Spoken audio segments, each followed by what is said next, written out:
Scotland, there's a laddie and a lassie sitting on a fence looking out over the hills and the glens, and his kilt is dangling to the back of the fence, and the lassie sticks her hand up his kilt. She's feeling a little fruity, and she says, "Hey," she says, "your ghoulies, they feel a bit strange, they're all soft and warm."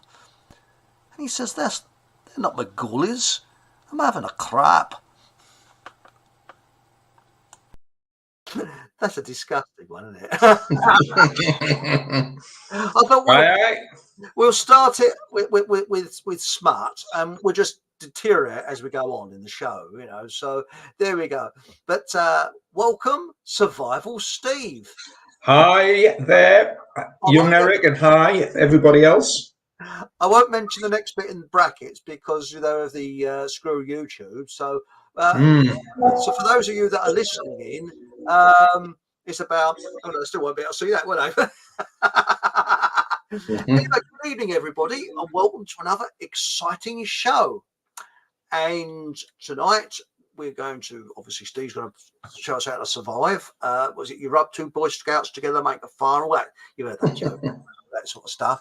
But first, before we go any further, if I can find it, Sundays now I actually do 2 hours on Soapbox Radio and on my Rumble channel. So I'll just quickly give that a plug. Plug. Where am I? Here it is.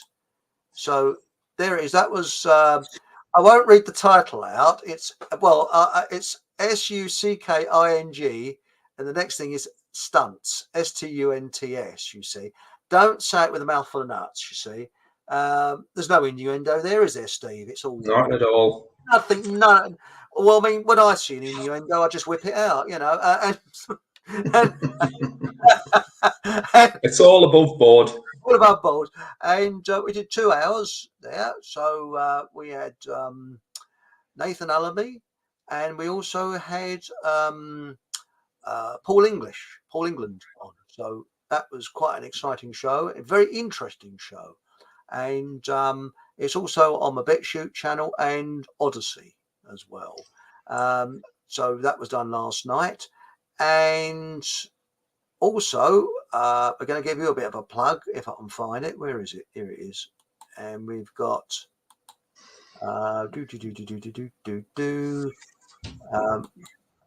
that's it. Right. This is your Telegram channel. And I think there's a link to it from my Telegram channel because Steve kindly sent a link from his channel to my channel, and I wanted to reciprocate, and I couldn't. so if you want to join Steve's, it's what's it called now? It's called Survive the Apocalypse with Survival Steve. To give it its full title. Righto, and that is doesn't look very exciting up there, but I'll show you it is exciting when you go on there. That's Telegram, and of course there's my Telegram channel as well, which I can find. Where is it? Here we are. And where's my one? Oh, that's it. No, which again doesn't look very exciting, does it? But no, seriously, if you join my Telegram channel, I go a lot further on there because of less censorship than the Fockham Hall Facebook group. Because I don't post much on Facebook generally, but I do post quite a lot on the Fockham Hall Facebook group on Facebook, and so you probably see my advert on there. And also I post a lot more on my Telegram channel because it's a little bit more personal on there. So so there we go. So I've done it, and hang on, I just got to press all these buttons here. There we are. Right. Oh, that's it. Right, we got there. Now, shall we start, Steve, or shall I have a quick sniff in chat? See who's in chat. See who's talking. Yeah, we've got Paul Green. My God, now brownie points this week. What do you think? Now you're the Minister of Defence, aren't you? You're the Fockham Hall Defence Minister. Yeah. Defence Minister. That's right. Yes. That's it. I'm doing the Boy Scouts one with his left hand, isn't it? Yes, sir. Yes, sir. Wow. And, what should we make him up to? Supreme Commander? What do you think? Oh, yeah, that sounds a great title. Yeah. So we got Paul Green. Hope everyone is well. Best wishes to Chris the Gardener. Yes, likewise. And his wife. Looking forward to tonight's show. And he was on. Hi, Paul. 6:24. Now that's bloody keen, isn't it? We've got Kat. Evening, everyone. Hope all are well. Thanks, Kat.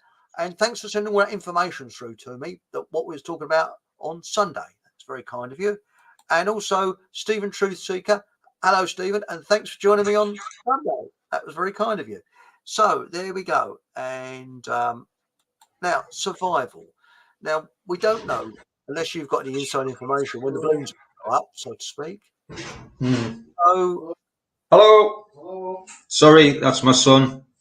Hello. Hi, Jack. Come and join the show. Just come home from work. Greetings. Well, he's Colonel in Chief, isn't he, of the Fockham forces? Yeah, he might get a promotion if he books his ideas up and starts doing some dishes. Right. What I'm going to say is, we don't know when the balloon's going to go up, do we? I mean, your guess is probably about as good as mine. Inside information, I don't know.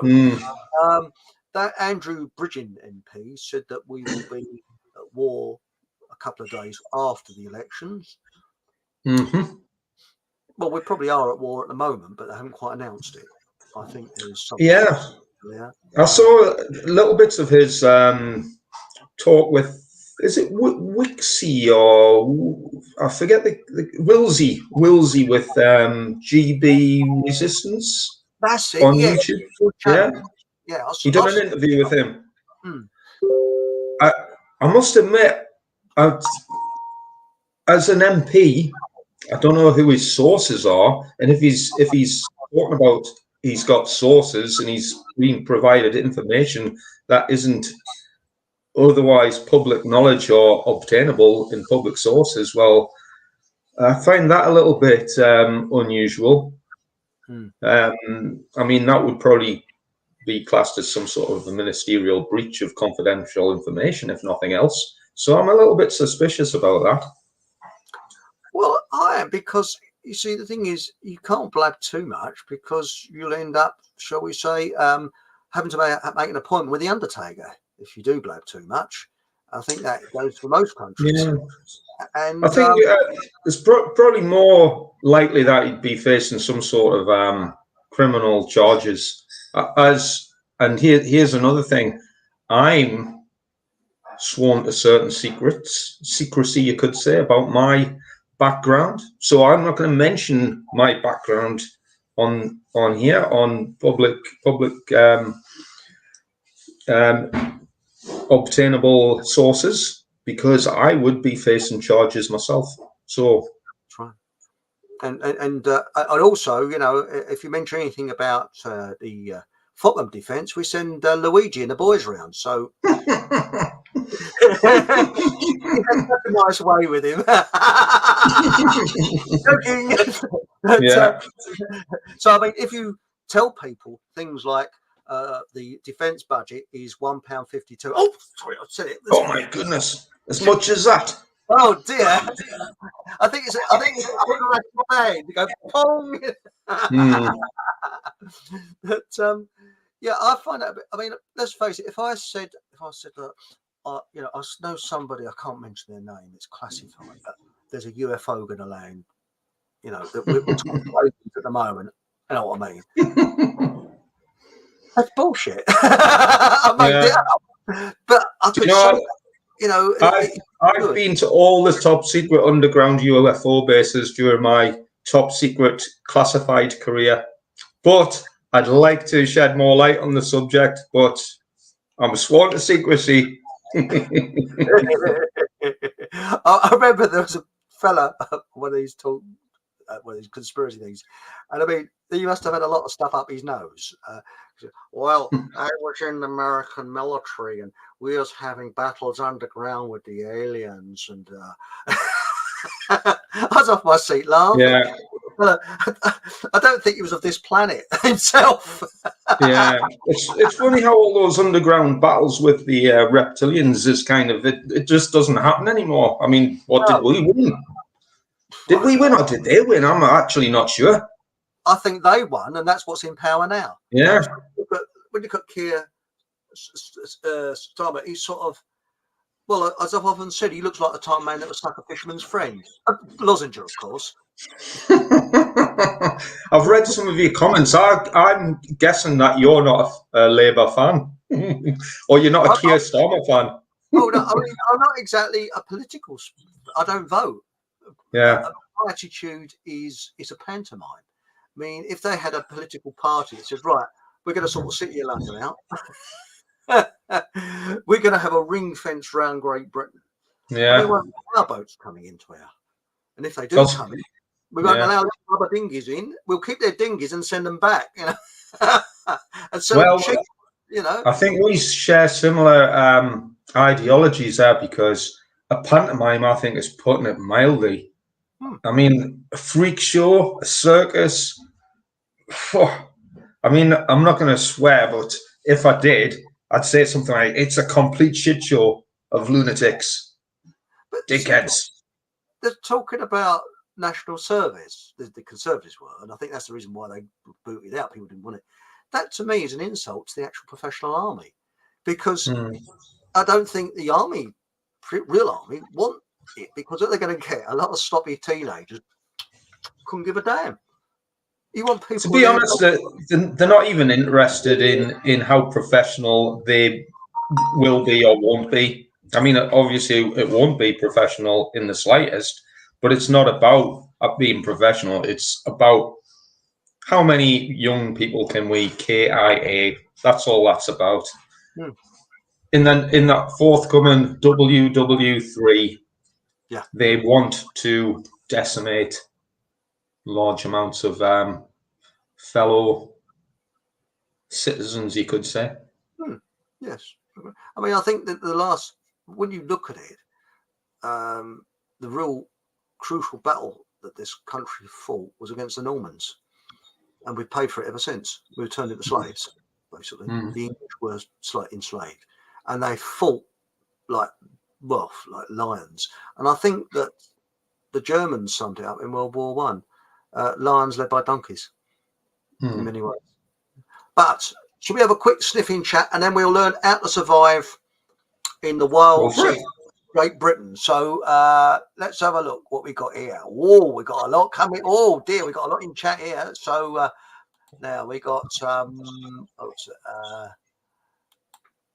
Stephen Truther. Have the government banned those hexy blocks of burning cat stoves? Oh yeah, have you heard about that?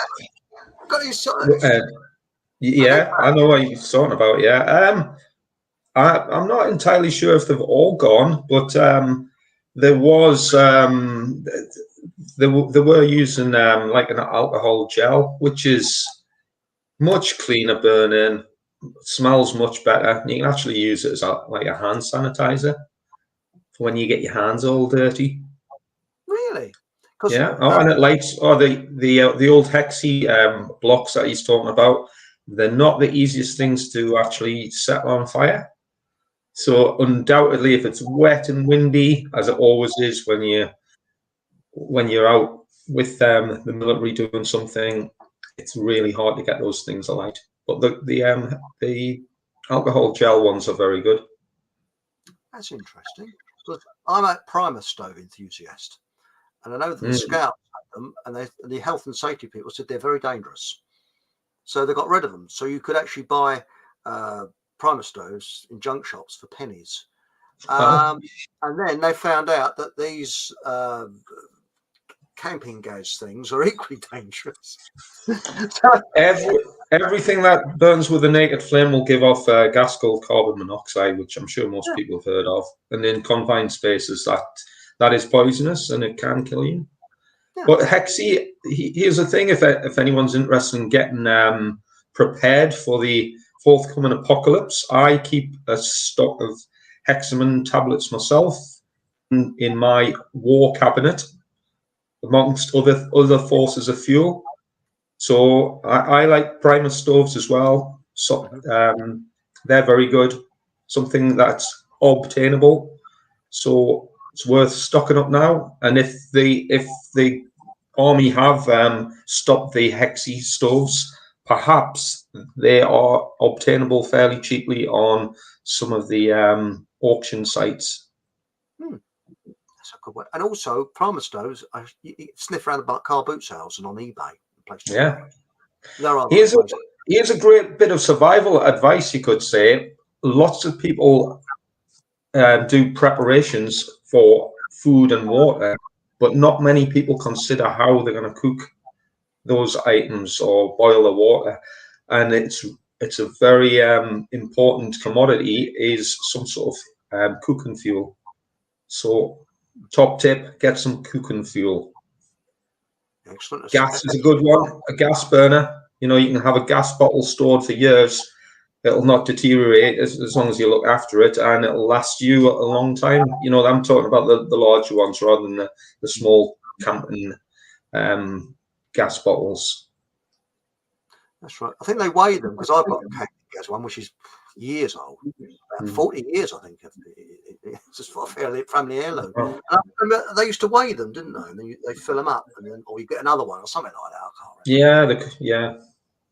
But so the Hexi blocks, so they're all right. So I'll have a sniff around for them. And, well, I wouldn't sniff them too long. I don't think that. I think they come with a bit of a health hazard to them. And then they smell atrocious. They've got a very distinctive smell, and I can't. I mean, look what it's done to my hair. Blimey! When I was 25, I had a full head of hair. And the Hexi block's done that. Hexi. And look what the paraffin's done to mine. Yeah. But now we got here. Cat Holly is just. I'm rather suspicious of Smidgen Bridgen, although I think it is all a PR exercise with him. Do you know, if I've got nothing personal against the bloke, and if he's speaking it out, you know, credit to him. But I've got absolutely zero time or care for any member of parliament, not as human beings, just as a job. I couldn't care less for any member of parliament. The whole of politics is broken. I've never voted for probably at least 15 years, probably close on 20 years. Politics is broken. Government is broken. I would never encourage anybody, and in fact, I positively discourage anybody from voting, even if it's tactical votes or voting for some other, the Monster Raven, Looney Party, or any other government entity, because all government represents slavery. Andrew Bridgen, if he's still working as a member of Parliament, and he's not, seen to the arrest of the rest of his workplace, then to me, I've got no time for him, and I won't listen to him, no matter what truth bombs he comes out with. I'm a little bit suspicious of him, as a matter of fact. And if he's not talking about natural law, if he's not talking about criminal actions, and he hasn't resigned, then to me, well, I'm putting him in the same category as all the other bluffing maniacs in Westminster. That's basically how I feel, because to me, I mean, if someone offered you a job and said, "Look, Steve, good job, it'd be an MP. So I don't know how many thousands they get a year, but it's quite a lot. You know, get all this paper. Could you work? I couldn't. Could you actually work with those 600 odd people down in Westminster? I think I'd go do lally after about 5 minutes. Yeah.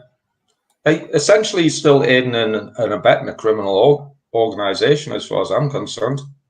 I mean, I think if he's managing to keep hold of an income while exposing all these lunatic mates, then, you know, fair play to him.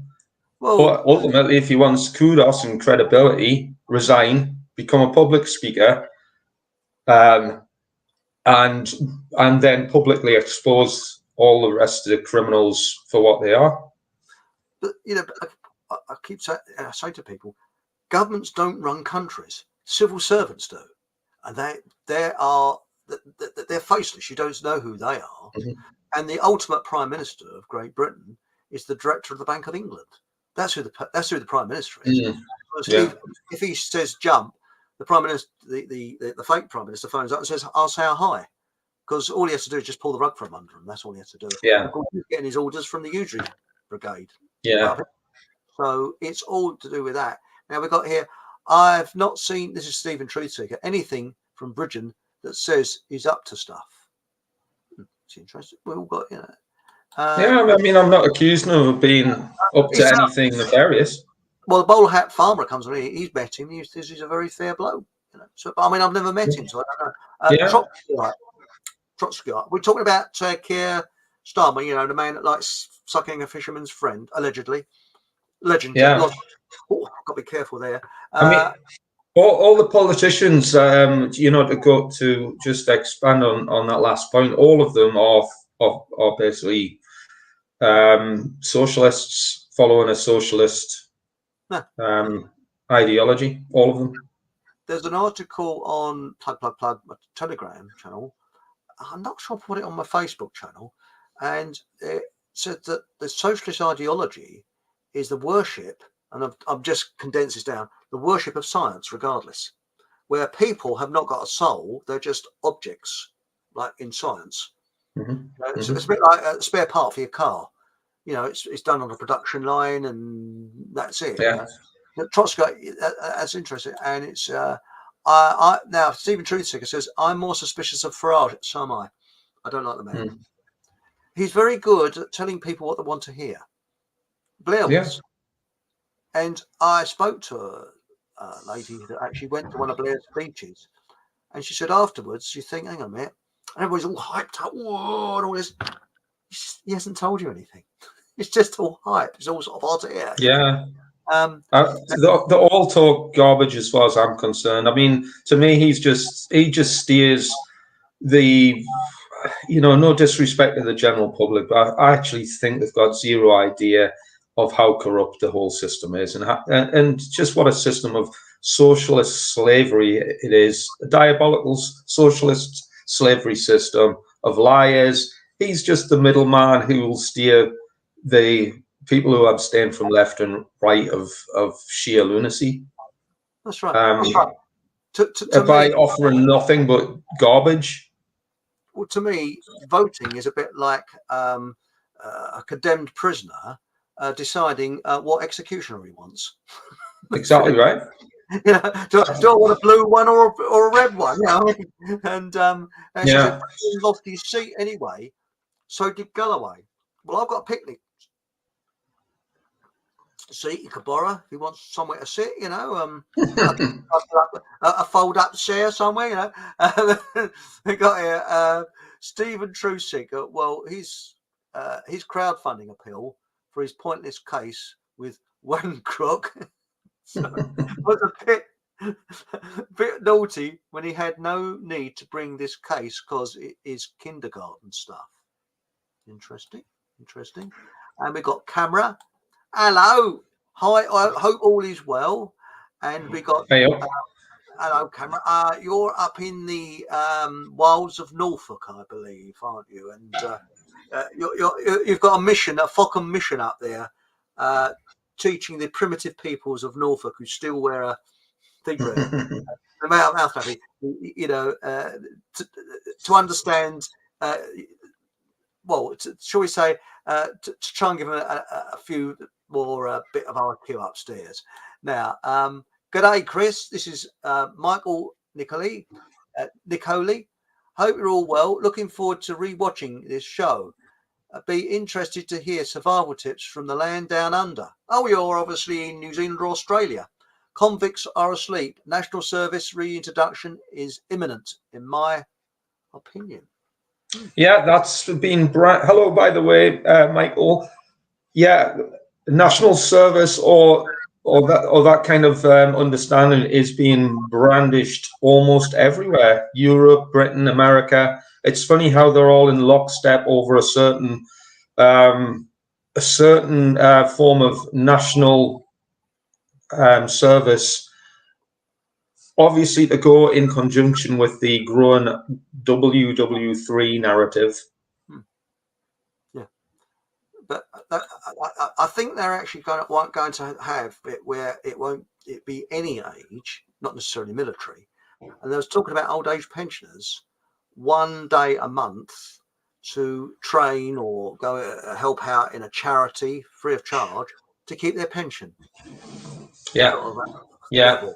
So it gradually creeps in, and it'll be 2 days a month, 3 days a month, yeah, a week a month.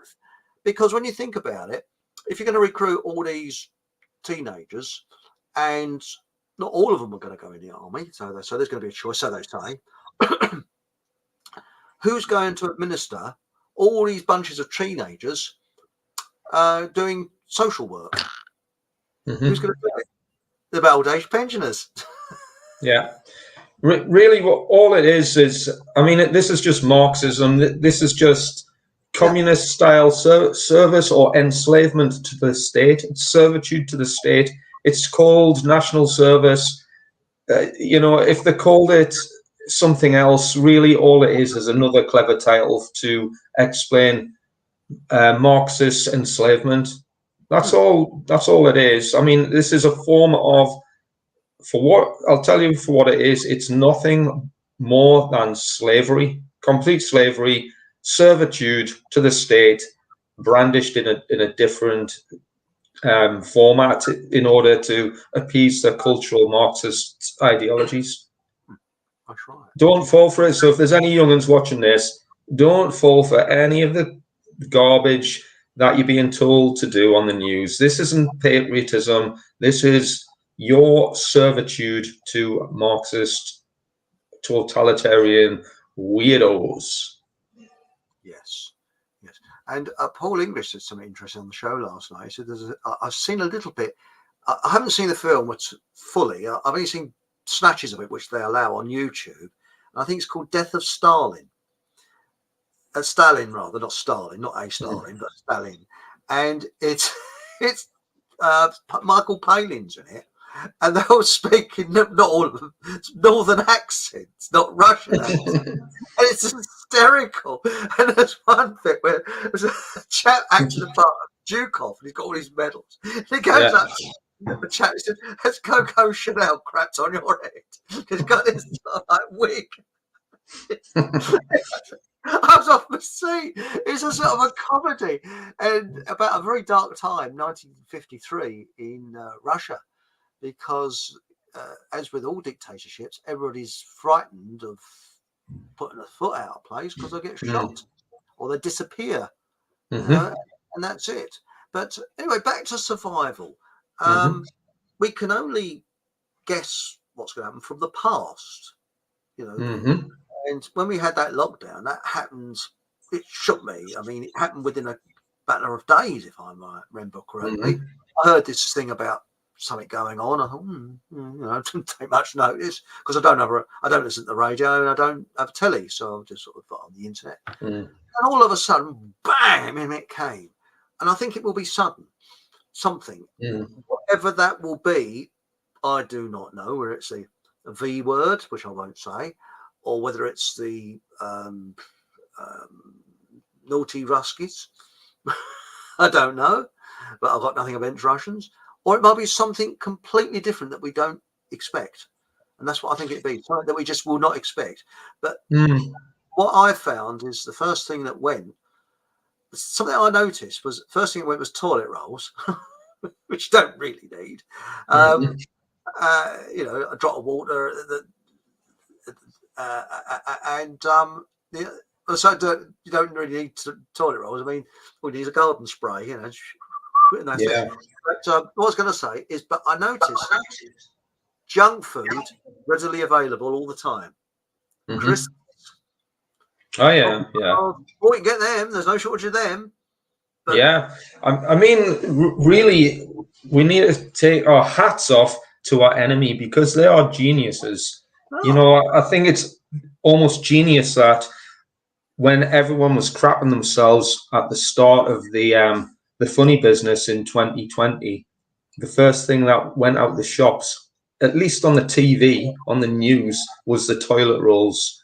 So that's hilarious. So they have got a good sense of humour. Yeah, I do think about it, because I said at the time, why not invest in the toilet roll industry? Get shares in it, because share prices go up like rockets. But the thing is, first of all, you're saying about that cooker. Now, when people are looking around, sniffing around, is there a sort of like a technical name for those small cookers? I mean, can you use them indoors, or are they a bit smelly? Is that the army ones you're Yeah, talking about? the ones that, Yeah, I mean, to give it its full title, it's called Hexaman or Hexi. A Hexi cooker is generally the slang term for it, and oh, or Tommy cooker. Tommy cooker, is that what they're called as well? Yeah, it's the same thing. I mean, if you're doing it you don't want to be doing it, cooking with it indoors. Really, it's an outdoor product, and you want as much ventilation as possible because, like I say, I mean, I don't know the health hazards with it off the top of my head, but it's not pleasant to smell, and it's probably toxic. So, use it accordingly. What about if it's midwinter, it's snowing, it's freezing cold, and you need something to cook indoors? I mean, is there a fuel that you can use, or something you can use to cook your food indoors? Or Yeah, I mean, most people have got either a gas or electric cooker normally. So if you've got a gas cooker, like a camping gas cooker, you can use that in the same way as you would with your gas cooker in your kitchen. Ventilation is required for all open flame sources. So if you've got a fan extractor, use that. Open windows and doors.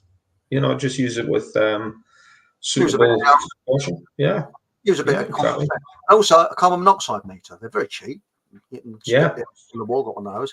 But Mhm. the thing is that what really is the things to stock up with? I mean, uh, there's a myriad of things. I mean, I've tried these meals ready to eat, and I got one off of for 50p off the market stall, and it was within, I'll be straight with you, it's crap. I didn't go much on it. I mean, what's your view? I mean, it's personal taste. I suppose if you're starving, it'd be marvellous. But I had it, and I thought,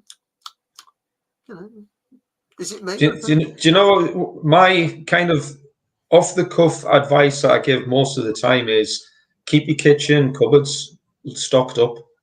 If you do nothing else, just keep your kitchen cupboards stocked up. That and we're talking about food there, obviously. What you use on a daily or weekly or monthly basis, that's what you need. So if it's food, water, toiletries, toothpaste, all of these things are the things to have some sort of supply of. So if something does happen, at least for a week, 2 weeks, maybe 3 weeks, you're not going to be left high and dry, unable to clean up your business because the shops have run out of toilet paper. This is anyway. Most of that is all fear mongering. If it's on the news, again, I can only surmise what's on the news because I don't watch the TV and I haven't watched the news for probably 10 years. If it's on the news, it's probably just fear mongering tripe. No, I don't watch it. I don't watch it. Also, probably most of your viewers have probably got more idea what's going on in the world than me. The only thing I rely on is the fact that tyranny, evil, and satanically inspired ideology, that's what's going on in the world. Anything above that is just an extra bonus of information. Now, if you've got tin stuff, I mean, I've got tin stuff that's about 10 years old. Is there a time when you think, well, you shouldn't really eat it because it's probably gone? But yeah, I mean, I'm still here. I haven't gone down with anything, but I sort of like shuffle it along. So I've soup that I bought 10 years ago. I'll use that, and people say 10 years. So yeah, 2014. yeah. I'd probably take more chances than a lot of people would be comfortable with food stuff, but as long as you're sensible. I mean, even tinned produce has got a shelf life on it. Go by the shelf life, and I mean, one thing about prepping, survival prepping, if you like, is you rotate things. So you don't have to buy things that you wouldn't normally eat, apart from obviously fresh foods. But if you're buying tin foods, buy the tin foods that you usually eat or that you're comfortable with, that don't take much preparation. Perhaps things that are you can open and eat cold without heating up. If you haven't got that luxury of being able to heat stuff up, nobody wants to eat cold tomatoes soup, for example. But nobody really objects to eating cold custard. So yeah, I know what you mean. I eat my rice pudding sometimes from a tin. yeah. It's cold. But the thing I've got is one of these straws, which you can go to a river. I mean, around where I live, it's the River Lee, and there's that Viles disease from rats you've got to be very careful of. And there was a big hoo-ha about it, and I think it must still be around. It's from rats wee.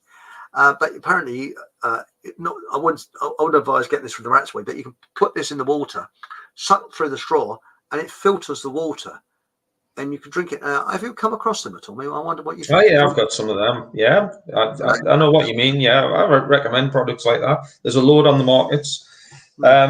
You can. I mean, one really good version, and again, I don't know if I'm allowed to discuss products on your show, but soya mini filters are quite good. They're a kind of survival straw type item, but there are cheaper items available from some of the Chinese outlets, which I'd recommend. For like a third of the price. Are they? I mean, you won't go down with typhoid or something if you use one of those. I mean, no, they're pretty. In fact, they're very good. I've used them for a long time, and there's nothing wrong with them. But don't just have one option. There's other options available. Water is a very important commodity. Obviously, you'd be surprised how much you need. And don't just rely on one source of one water source. It is worth, depending on how much time you've got, how much commitment you've got to sort of survival preparation. But look in your general area for rivers, streams, lakes, places where you could actually, if you had to, collect water from, and obviously the cleaner the better. Mountain streams, the higher up on the mountain, the better. But again, that's not in everybody's back door. So, if you live in London and you've got the side of the Thames, it's look for somewhere else, somewhere cleaner. Oh yes, anywhere but Thames. But I tell you something I've discovered. There's it's a pity. I've just thought of it. I didn't get a website. If you search on search engine, you can actually get there's a website which shows you all the natural springs where you can get water free of charge from. There's some in London apparently, which people don't realise. I don't know, but I know that near the Malvern Hills you'll get water. I mean, what I've got is these zero water filters, and they say you shouldn't really use river water or anything like that. But I actually I've got a tester, and it was 0 parts per million, and the water around where I live is about 340 parts per million. It's really high. And I've got some water butts out of my garden, which I'm minging. I haven't washed that for a long time. And I thought they would be off the scale, and they came out something like 5. But that 5 probably the worst, whatever, because you've got all pigeon poo on the roof of the shed, and the water rushes through. But I couldn't get over it. But I suppose, I put that through the filter because I'm a bit iffy about, they say stock up with bottled water, but it doesn't last long. You go through it so quick because you've got drinking water. Then, of course, you've got water to wash in. You've got cook with. It really shakes you. When you look at it, how much water you use in a day. Yeah, exactly. So it's not just for drinking as well. Like you say, it's for flushing toilets. It's for bathing in. Lots of other uses. So it's, I mean, if your viewers, listeners, there's if you've got room for it, you've got a bit of money that you can buy stuff. By all means, start making some sort of survival preparations. You don't have to be crazy about it.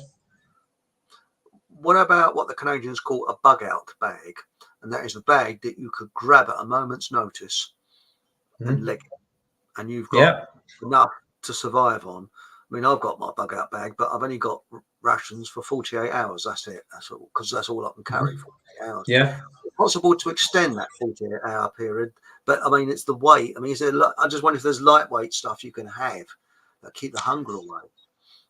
Do you know, this is it's a big compromise. For example, if I was doing some military type assignment, which might be over several days, I would not be able to physically carry all the equipment, ammunition, and food to sustain me for that period of time. One thing we used to do is essentially just go hungry, eat sparingly. So a 3-day assignment we might carry 1 day's worth of food and make it last, or eat measly portions over that period of time. But this is another thing that people can do if they are in a situation where they have to bug out for whatever reason. Then if they prepare something called a survival cache, where they've a known destination where they can hide certain sustainment items such as food, water, batteries, clothing, even medical supplies, in some sort of waterproof container. In fact, I've got one here. Just something like this. This is just an old paint tin, lid on it. Again, inside you can put your various items, waterproof it, keep it protected from the elements, from insects, from animals, and bury it somewhere, or at the very least hide it under a bush, somewhere where it's not, a dog walker's not going to stumble upon it, somewhere that that it's relatively hidden, but it's perhaps accessible, relatively easy to find, and somewhere on your, let's just say, your bug out destination. It's en route to where you're feasibly going to bug out to. That way you don't have to carry loads of stuff in your bug out bag. But I've had a bug out bag my entire military career. This is kind of how we roll. We have to prepare for the unexpected, so to speak. So if you end up lost and isolated from your vehicle or from your teammates, you have to survive with what you're carrying. And if you've also lost your rucksack, you've got to survive with what you've got on your person. So these are all catered for in the military, and there's no reason why a civilian audience cannot do something of a similar nature. Also, type of knife. Now, I'm not talking knife as defense, a knife for survival, because you need a knife with wood and things like that, to start a fire and things like that. What would you? I mean, I've got a Swiss Army knife. Yeah. I've also got my dad's World War II knife, which is that was issued to him and used on D-Day, and it's like a sort of, it's very strange looking knife. I think it would probably be illegal now. I don't know. But, I think another ones you mean, is it like a stainless steel thing with an unusual shaped blade? Yes. Yeah. I've got an axe type blade, and it's black, sort of about that big, quite size, and he had that with him on D-Day. That was an army issued one.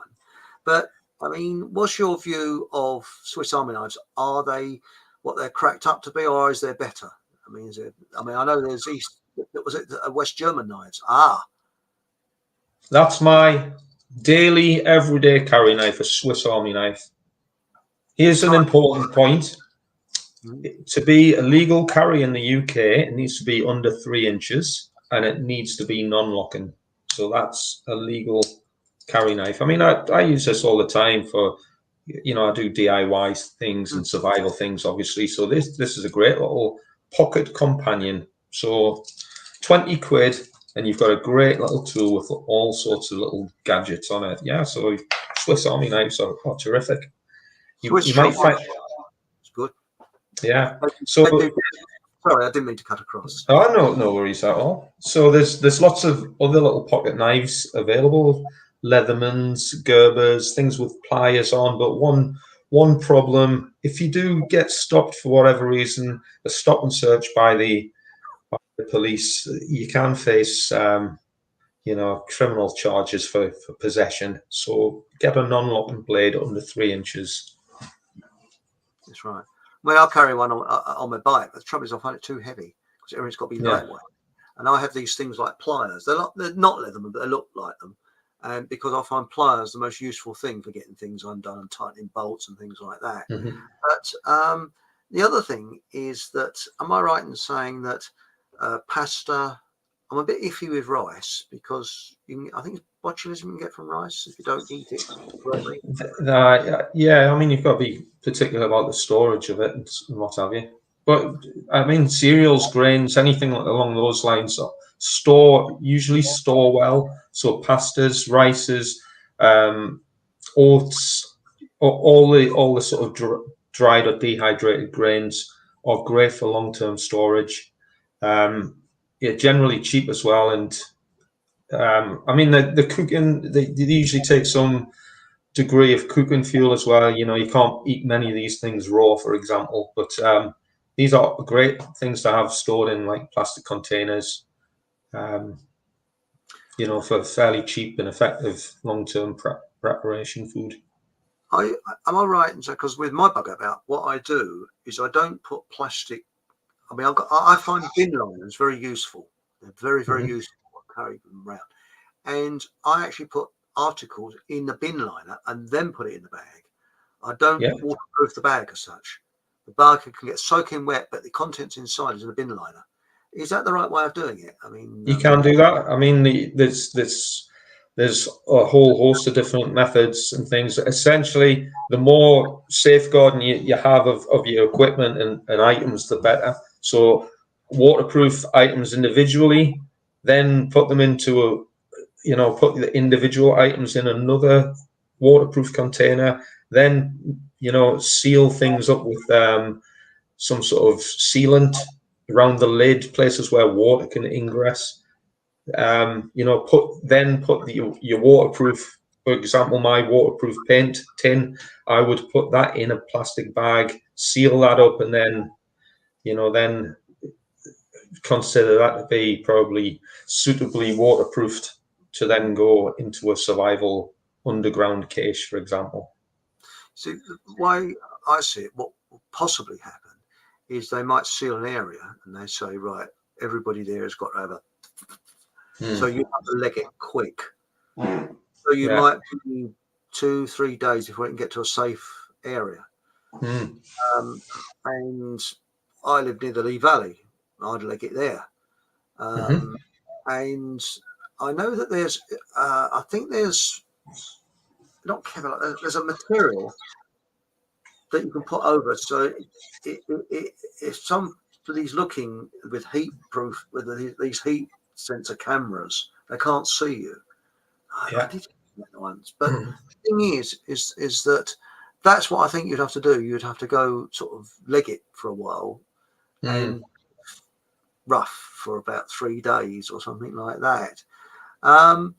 With clothing, I mean, what's your view of the M65 jacket? That's what I've got. I mean, they're American idea, and I hardcore. I think they're great. Yeah, but I'll get Austrian because I'm a tight-fisted git. You see, I don't get the American. I get the Austrian because it's good quality. It really is. Oh yeah, I think they're great. I mean, my view, just to cover the couple of points you mentioned there. I mean, I would personally, unless it really is nuclear Armageddon and we are in occupied, dire straits or whatever, I wouldn't even worry at all. Hey, I wouldn't worry at all about thermal image or heat detectors sniffing you out. I wouldn't worry at all about that. I mean, these things are very good. The police helicopters, for example, the equipment they've got is state of the art. And apart from anything else, if you cover yourself up with a silver foil blanket, for example, or an umbrella, it might mask you from a thermal image. However, a trained operator would see a dark spot, and that dark spot is usually as a result of somebody hiding under one of those aforementioned items. So you're screwed either way. But personally, I wouldn't be concerned over being tracked by, you know, people with heat detectors. Whatever happens, I think we're probably just blending in with the background, blending Exactly. in, you know. Exactly. But I mean, I like that. The thing is that with clothing and things like that, you've got to have the basic minimum with you, because you got to carry it, and that's the thing. It's low. It's surprising how much you have to carry, and that's why I would have a very small bottle of water with me and use those straws and things because water's heavy. You got to carry, a lot with you. Yeah, it's one of the heaviest things you can carry. So I know of lads who've done training in the Nevada desert, for example. Pretty sure they were on Area 51 at one of the secret UFO bases, but I'm not allowed to mention that. But the guys did they? Yeah. But before we got probed, we were told to carry considerable amounts of water. So for some tasks, we'd be carrying a huge 25-litre container of water. So you can imagine, well, like 25 kilograms for 25 litres on top of the normal equipment and food that you'd be carrying. It's a lot of weight. But yeah, you've got to learn how to obtain things from nature. One good thing about Britain is it's always wet.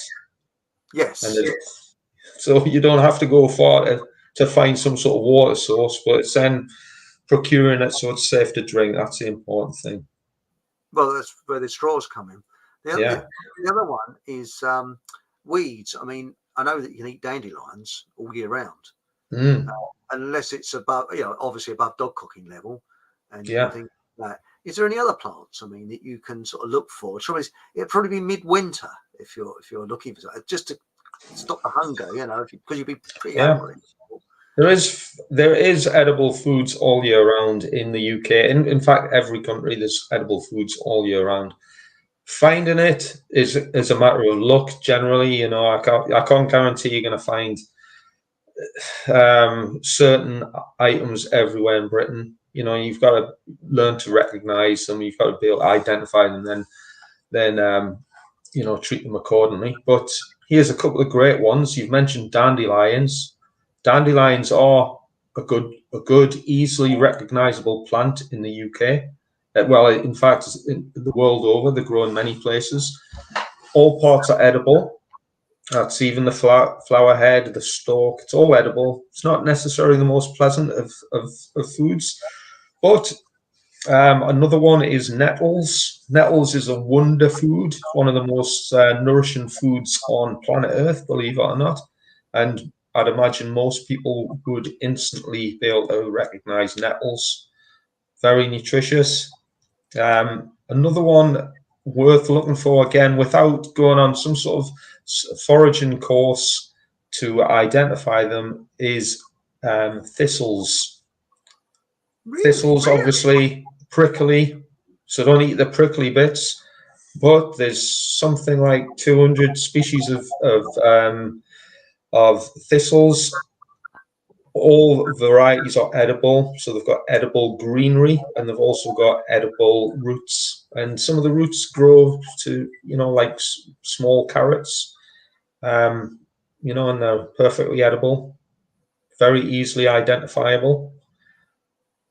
But what about if you accidentally get one of the prickly things down your throat? That's not very nice, is it? Oh, you don't want to be doing that. I mean, there's plenty of great YouTube videos worth looking to see about edible foods. Here I'm going to put a recommendation. UK, I think it's called UK Wildcrafts. and he's a great YouTube source for edible foods in the UK. Ah, that's interesting. So so you got nettles and you got thistles, Yeah. and because you know why the thistle is the Scottish emblem. No. Well, apparently, I think it was when the Saxons or something, a tribe that was against them, was creeping up on them. They used to have bare feet in those days, and this is true. All right. Yeah. One of the warriors trod on a nettle, went, "Ah!" There goes the Yeah. baby. Well, I thought they were all big Yeah. tough monsters, so they got, you know. So it's probably one of the woke ones, you know, in those days. Yeah, maybe. Yeah. Well, I love Scotland. I love the mountains, but here's one fear. When I was in the army, we had a saying: whenever something went wrong or something screwed up, we had a saying that was "You've been jocked." Now, I don't know if you've got any Scottish viewers. I don't know what they've got to say about that, but you've been jocked whenever a mistake had been made. But Dad said during the war, anything that was US was called unserviceable. Yeah. Unserviceable. Yeah. That's interesting. But also, so because there is a book, isn't there? Was it Food for Free? Oh yeah, I've got that. Yeah. Was it a chap called Maybe? But the big Yeah. problem is at that size, and you got I have very good eyesight to see it. Yeah.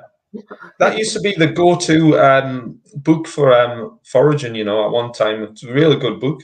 It's quite an old book, and there's loads of stuff on the market nowadays. Yeah. But of course, I mean, I personally like YouTube. There's some great survival stuff on YouTube, foraging, you know, and it's great to see A, how to identify some of these plants, and B, how to cook them and prepare them. So that would be my recommendation. And there is, I mean, I do foraging as part of the survival training I do.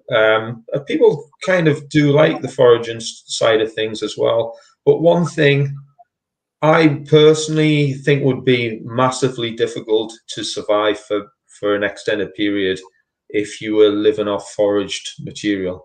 Personally, I think I don't think it's impossible, but you'd soon probably lose the will to live. I reckon there's only so many nettles and dandelions you want to consume before you're fed up with them. Well, I think dandelions, they're diuretic, aren't they? Mm. They're very full of vitamin C and iron. Yeah. Yeah. But the thing is also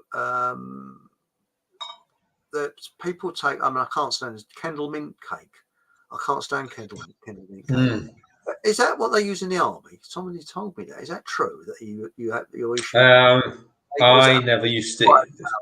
I mean, it's a good one to take as a very quick fix of calories. You know, it's essentially just pure sugar with a bit of peppermint in it, so you can get a quick fix of something higher calorie, and it'll last for years. And it's, you know, it's easy to carry, I guess, but it's not something you want to be eating in large quantities to sustain yourself.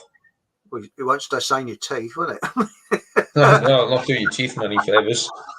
That's the other thing is that cooker. I mean, is it worth taking a cooker with you, or you just try and forage in the woods to cook something? Well, personally, I mean, I have a bug-out bag, like a civilian-style bug-out bag for a civilian-type bug-out situation. I do carry a cooker. I carry a small hexagon stove, the one that you mentioned earlier, simply because it's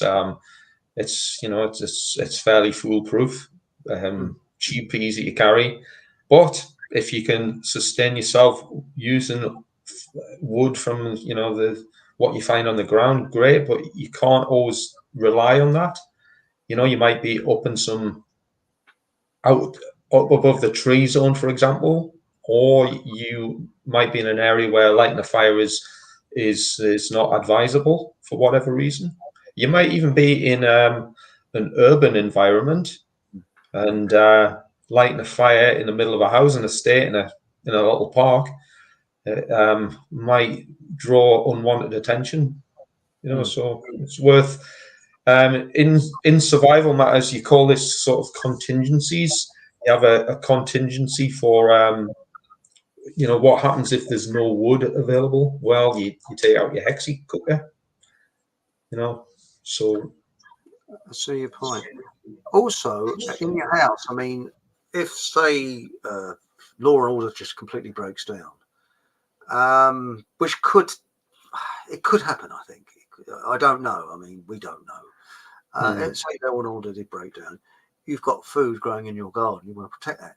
Now, I'm lucky because it's like Fort Knox, my house, because I've got a big wall and fence round, The thing is that, sorry, I haven't got barbed wire on top of it, but no, but what I was going to say is that I was talking about, self-defense and things like that. And you were saying about locks. It would be better to spend the money on securing your house. Could you sort of expand on that a little bit, please?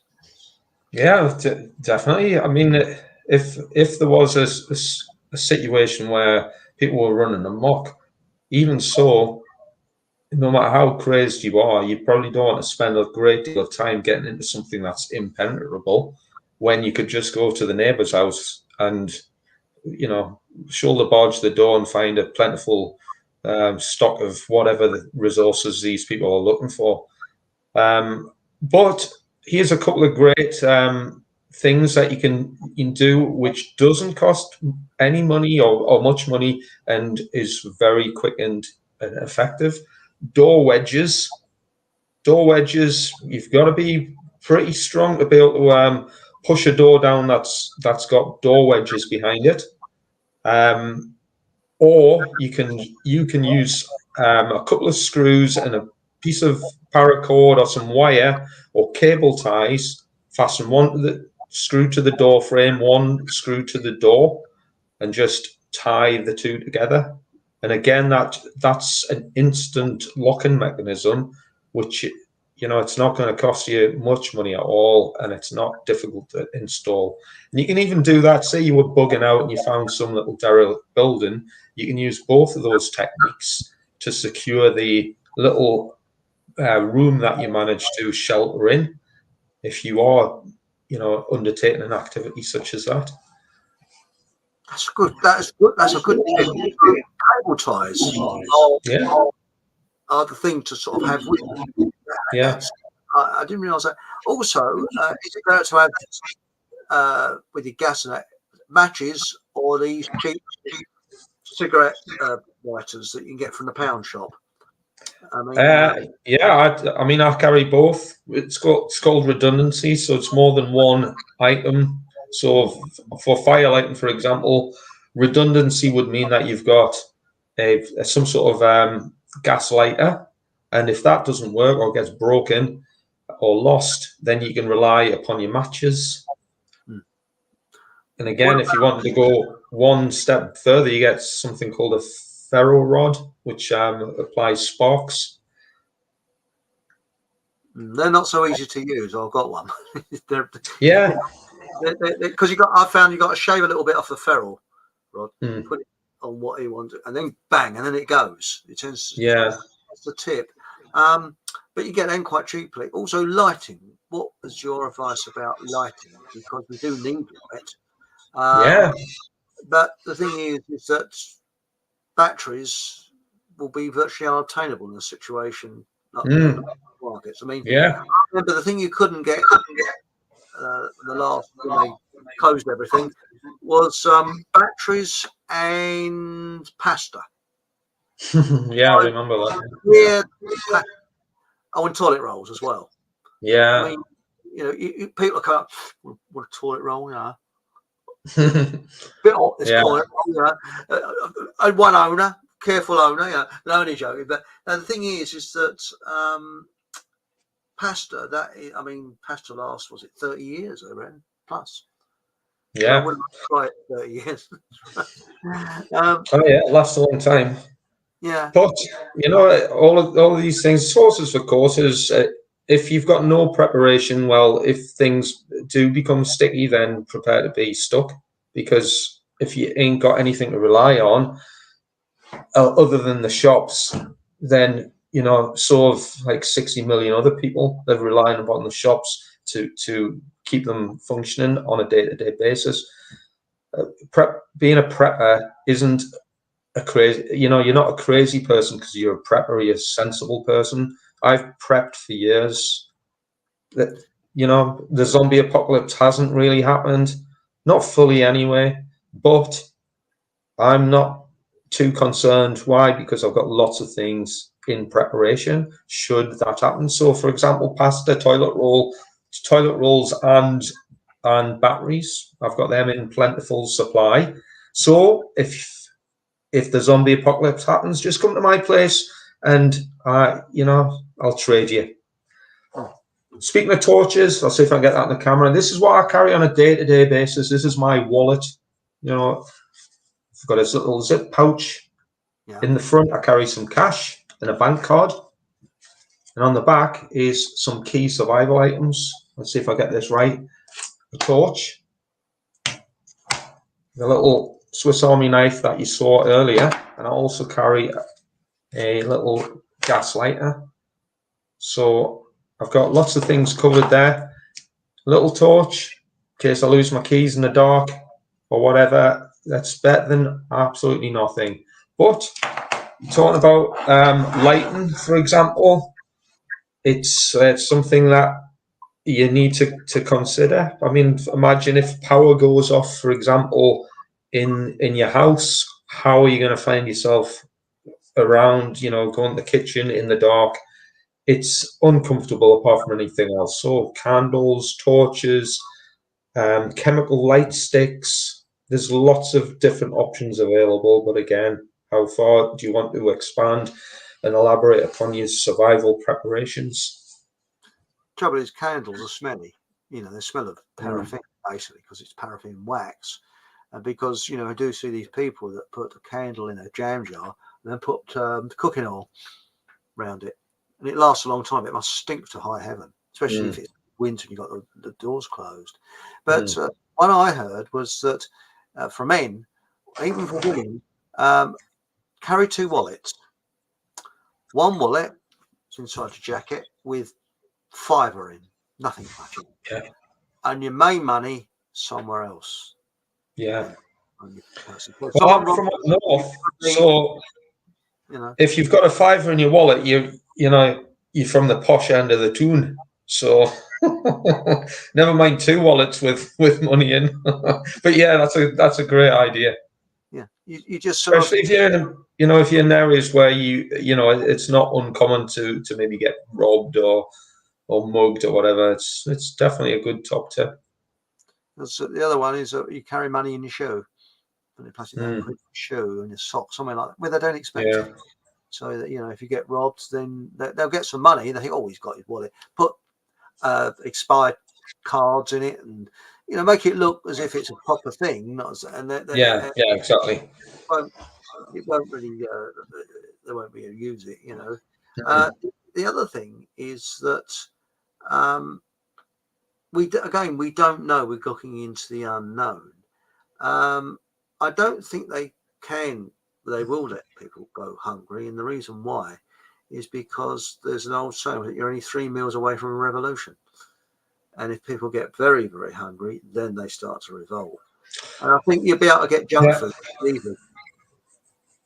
Well, let's not forget, the Second World War, they introduced something called rationing, and that rationing went on well after the war ended. And and I mean, a lot of people got clued up during that war, Second World War, by self-sustainment through growing fruit and vegetables.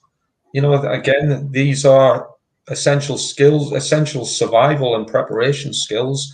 I must admit, I wouldn't want to rely upon the stuff that I grow in my garden for a long period of time because I ain't got a lot. But some people have got it off to a fine art, and if you've got an allotment or you've managed to get things in pots grown, brilliant. You know, again, this is all things that it's peace of mind. If the worst happens, I don't know what's going to happen. If anything, we don't know what's going to happen. But as long as you've got your survival essentials covered, then really it's just an inconvenience rather than, you know, or an embuggerance rather than anything else. If you ain't got anything. Anyway, should we have a quick look in chat? Yeah. Right. Cat Ollie said to Stephen Treeseeker, well, I am suspicious of all of them. This is politicians, especially Farage, a Huguenot descent and financial whiz, a Goldman Sachs character groomed for the role. Yes. Hadji, me and the Field Marshal are about. Oh, he's a Field Marshal. Sorry, I forgot about that. The Field Marshal, you see. Here we go. And I agree, Cowley. I'm suspicious of any politician. This is Camera. None of them are honest or honourable. They're horrible. Well, they said the right honourable. They said the wrong honourable, and things like that. What gets me, they'll be swearing and shouting at it. Well, being aggressive to each other. You said this, and then they go and have a drink together afterwards. Oh yeah. And I keep a stock of them. I think he's talking about those cookers as well.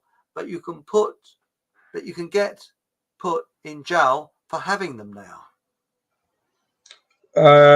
What's he relating to there? Is that the hexamin cookers?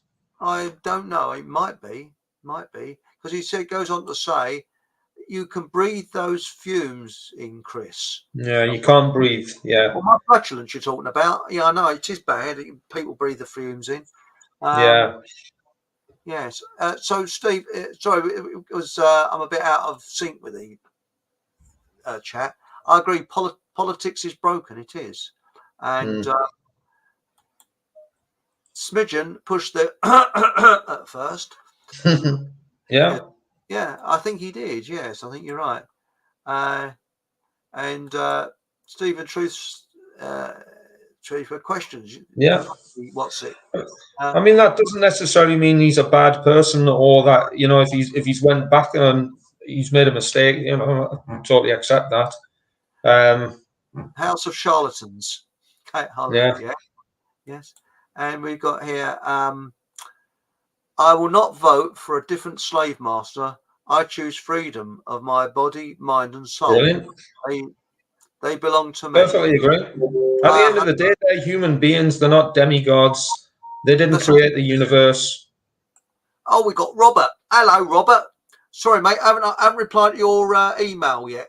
It's because I'm a lazy sod. But I'll reply to it. Don't worry.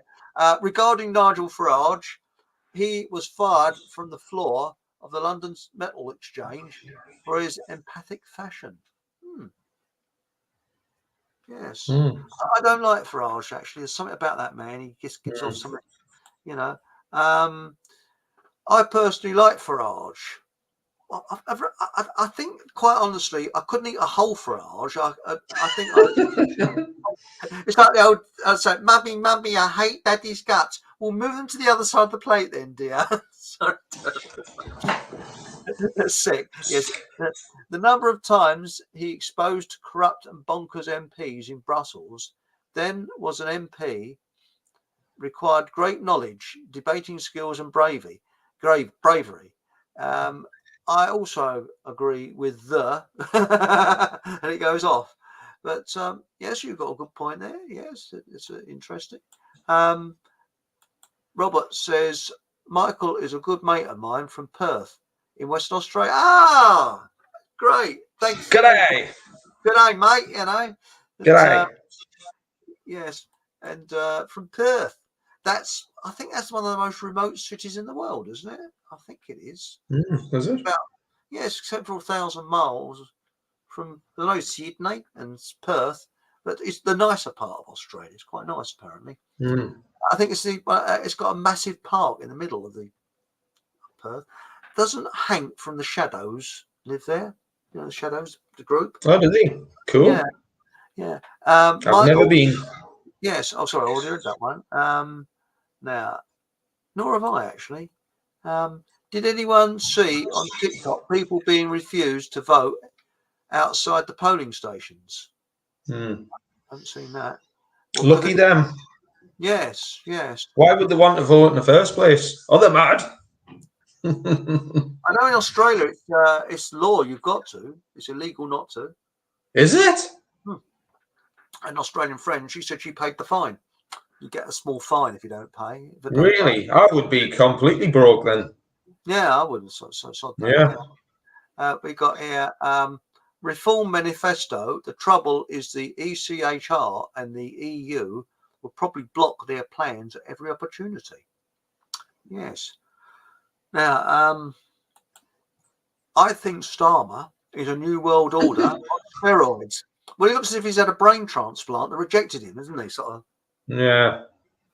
But I don't think he's running the shop. I think his wife is actually running it. I really do. But now let's have a look. We got here. Oh, hello, it's Michael again. Good day, Robert. Cheers, shout out, and hope you are well. Been meaning to reply to your messages. We'll be in touch shortly. Yes, but Perth, isn't it? And why is it? What is it, everybody? When you say what's that place up north? I can't think of it now. Scotland. No, in Australia, I'm talking about. Where the only part of Australia got bombed in World War II by the Japanese. Probably got lost. But whenever you mention that place, so all the Australians go, well, yeah. And it looks quite nice, actually. It looks very tropical. Chris, can I just quickly mention about Australia? Again, I've never been, but I do use pictures of Australia in some of my occult presentations, and I talk about the Australian parliamentary building, which is in Canberra. I would encourage all your viewers to have a little look on, I don't know, Google Maps or something. Have a look at the plan view of a giant Illuminati triangle, which is pointing directly towards the encirclement of the Canberra parliamentary building. It's the Illuminati pyramid, essentially. That's what the Parliament of Australia is built on. That's a little bit bizarre. Is it a coincidence? Well, that's weird because it's like the Pentagon that was built in 1941, and before 1941, everything was going in the Axis favour, and after 1941, it twisted. It went the other way, and I think it was 1941-42 was one of the worst winters ever, and that's what caught the Germans out. And even Mr. H said that it was uncanny. It was really weird, you know. But I mean, I wasn't there. I wasn't alive at the time. But you know, I didn't know Mr. H. But that's strange, isn't it? And yes, so the Canberra building, that is very interesting. Yeah, and especially when you look at, and again, I know we're talking about survival here, so I don't want to get too Illuminati on your show. But when you look at U.S. Congress, and that's built into this shape of a giant Illuminati owl, the Owl of Athena. That's a little bit bizarre, and especially the White House.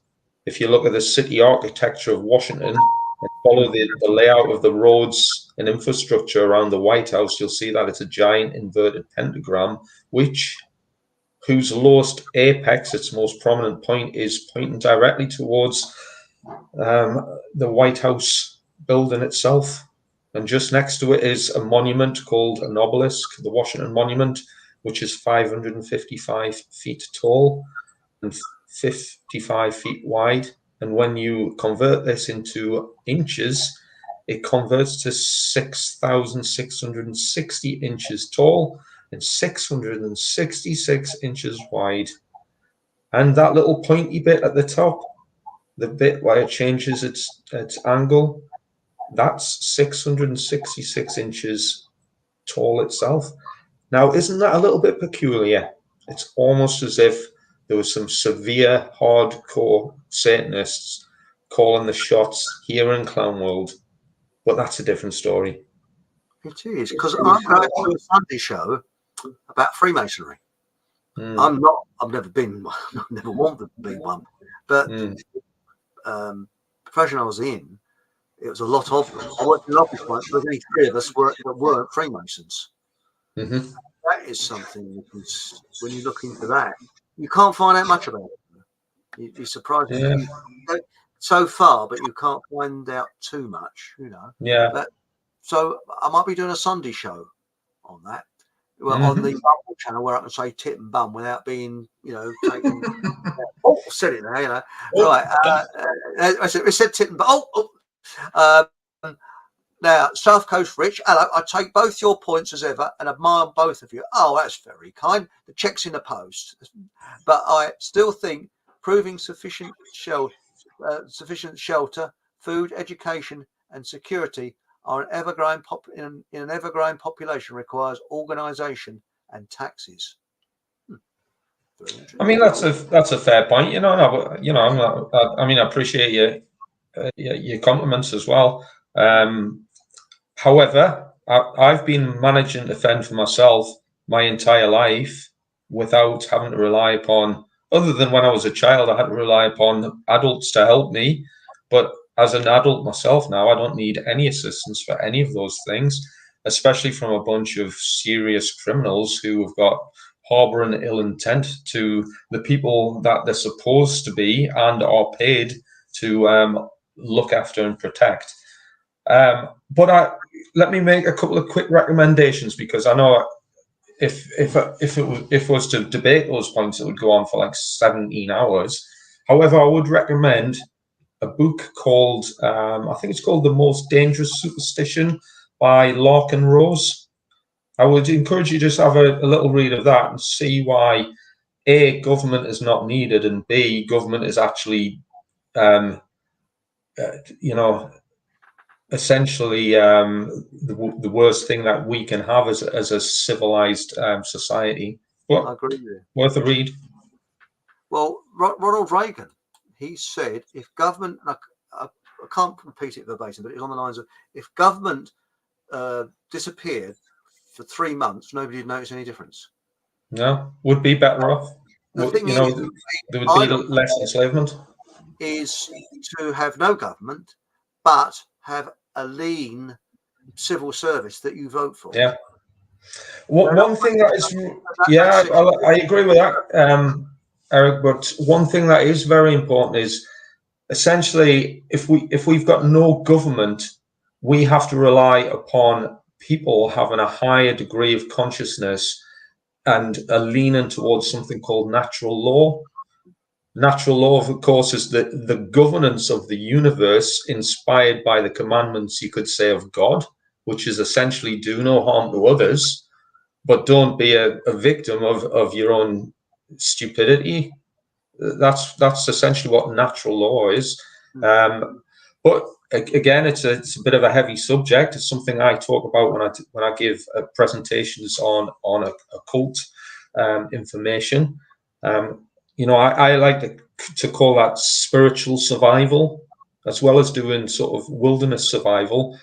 I also talk about spiritual survival, which is essentially how we can empower ourselves without the need for a mummy and daddy who are essentially mind controlling their slaves into a totalitarian new world order in order to decimate us. Well, I'll But give you that's right. Sorry, I didn't mean to cut across. Carry no, on. no worries. No, what I was going to say is that I haven't the foggiest idea who the local mayor is, and nobody, I think, around where I live knows who they are, who he, she, Yeah, or whatever it is. Also, these people that are supposed to represent us, like councillors from the local council and that, no, they're a waste of space. I prefer to do things myself, and I think that people are looking for a leader all the time. And as I've often said, if you're looking for a leader, just look in the mirror. That leader will be looking back at you. It's yeah, yourself. Because yeah, exactly. I think that this is the trouble with a nanny state type thing. Mm-hmm. I mean, and really, it's the people who look after themselves. You get the mumpers that will rely, when the chips are down, they will rely on the preppers. And I Yeah, think that they'll be hammering their door down. And that's why, like what you said, with the those fixers and things like that. What they called the plastic Plastic cable, cuffs, cable ties. Yeah. yeah, bloody brilliant. That's Oh yeah, 101 uses. they're absolute super cheap to buy. I'll get them off the market store. Bloody great pack of them for £1. I mean, they're the cheapest chips. Exactly. We have to be more self-reliant. This is one thing that's good about prepping, survival prepping, is you become self-reliant. And then if you're self-reliant, whoopee-doo if the toilet rolls aren't available in Asda for a week, because who cares? Let the lunatics fight out in the shelves, have the bun fights, because they're not they haven't given the due diligence to look after themselves, so they're in a flap because things run out. I think what they will do, and this is my theory, is the government will provide food, but it would be laced with something. Yeah, I wouldn't trust it. If you want a good idea of what the government will provide, I would recommend have a look at the accounts of what happened during Hurricane Katrina. And one of the first things the government done was they forcibly took any firearms off legal certified citizens for no given reason. That's weird, isn't it? Why didn't they just dish out food parcels? No, they took guns off people by force. Well, people don't realise that before I think it was about 1921, you could buy firearms over the counter, similar to the way you can in some states in America today, in this country. And it's only the 1921 or 1920 Firearms Act that actually forbid that. So,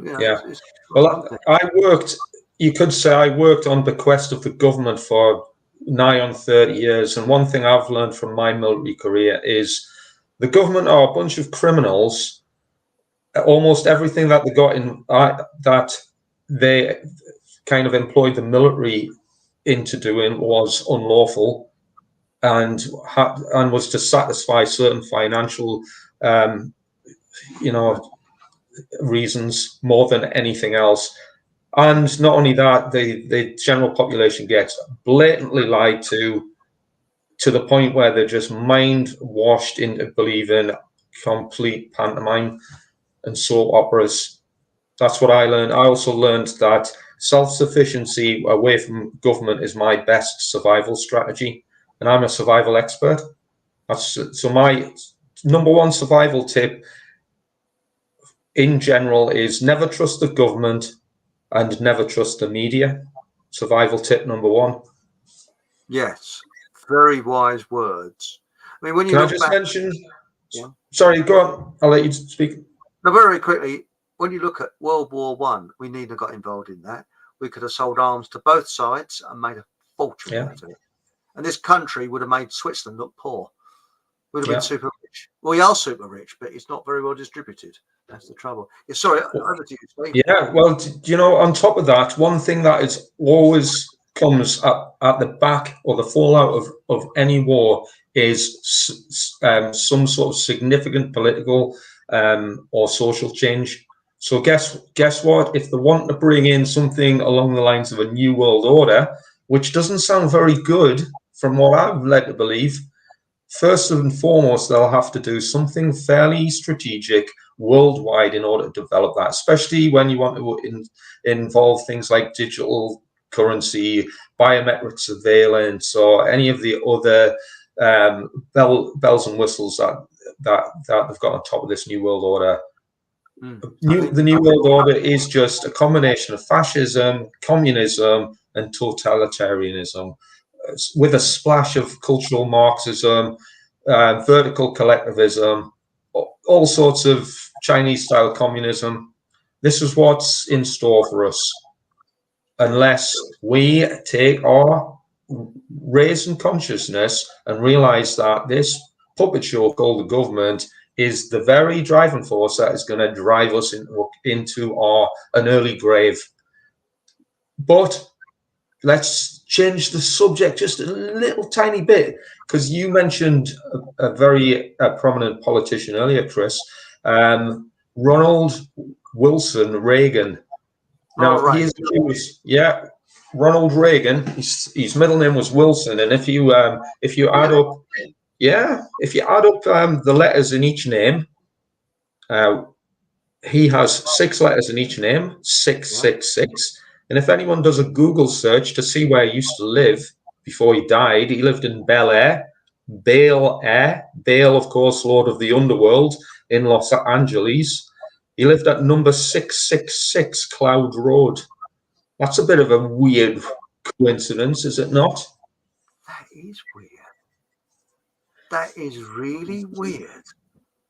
Check it out, ladies and gentlemen. I'll check that one out. That is very odd. Very, one of the first rules of warfare is knowing your enemy. So I know my enemy intimately, and I've dug out all their satanic secrets, because that's what they are, a bunch of Satan worshipping scumbags. Do you think it would be a Rumble situation for talking about satanic stuff? Yeah, especially if it's too juicy for YouTube. Yes, I mean, we've got to be Fluffy Bunny on here, haven't we? You know. Ah, right. Well, he was such a lovely boy. Yeah, he was such a lovely boy. He was Ronald. It doesn't make him a bad person just because he lived at number 666.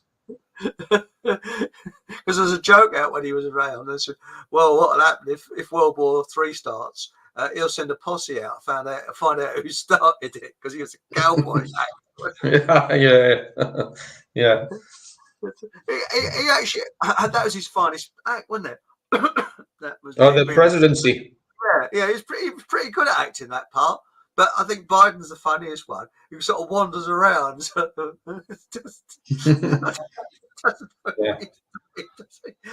tell you what. Yeah. Speaking of politics, I think they've got a genius masterstroke going on in America with 2 of the biggest oafs in the whole of the nation, who are the political, the president and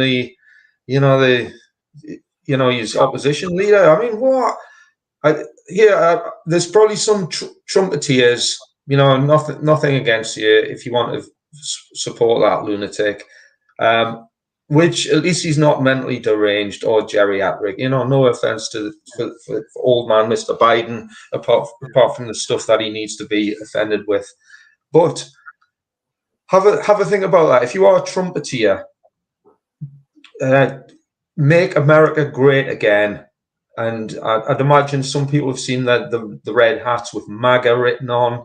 Now have a look at the satanic Bible and see what the MAGA degree is. This is all pushed in front of your face. So all these Trump supporters with their MAGA hats on have got no idea what they're getting mocked with. This is all done by design. Well, do you know what I noticed? I went into the pound shop, and this was all 4 or 5 years ago when he was. No, hang on. How long ago was he pushing for president? Anyway, when he was. And they had all, make America great and all load of Trump symbolism in there that you could buy. And we can't vote in it. We happen to be in Great Britain. Yeah. That's a bit weird. Why are people buying that? Make America great again. We happen to be in UK. But, yes. But do you want to hear a smutty joke about Biden? Oh, if it's good for YouTube, go for it.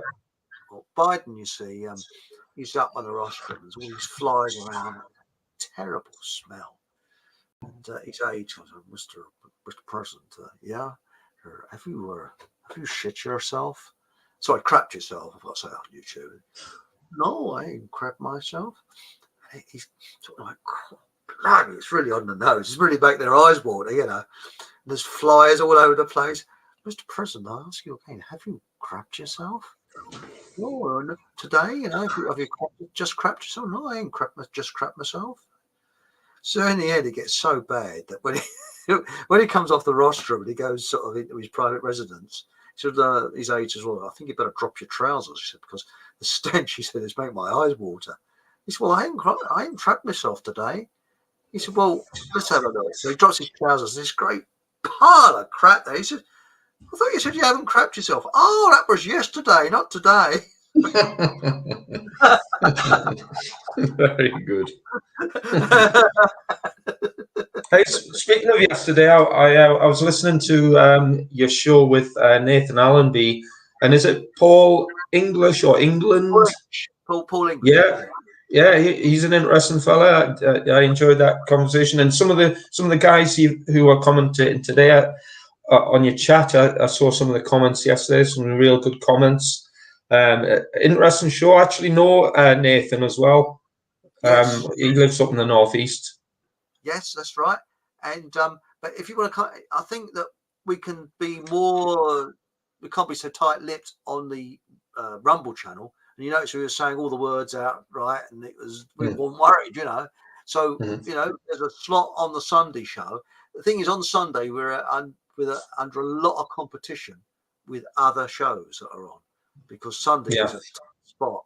But I think we can, you know, we have quite a good audience there, even though it's a Sunday, because I watch it afterwards, you know. And Robert has said here, he said, truth, he said, you may rest assured that Galloway and Bridgen will be back, and MP pension is definitely worth having. Yes, I agree with you there.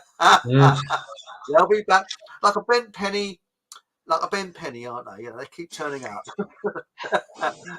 Or a fart in a telephone booth, it just keeps wafting up.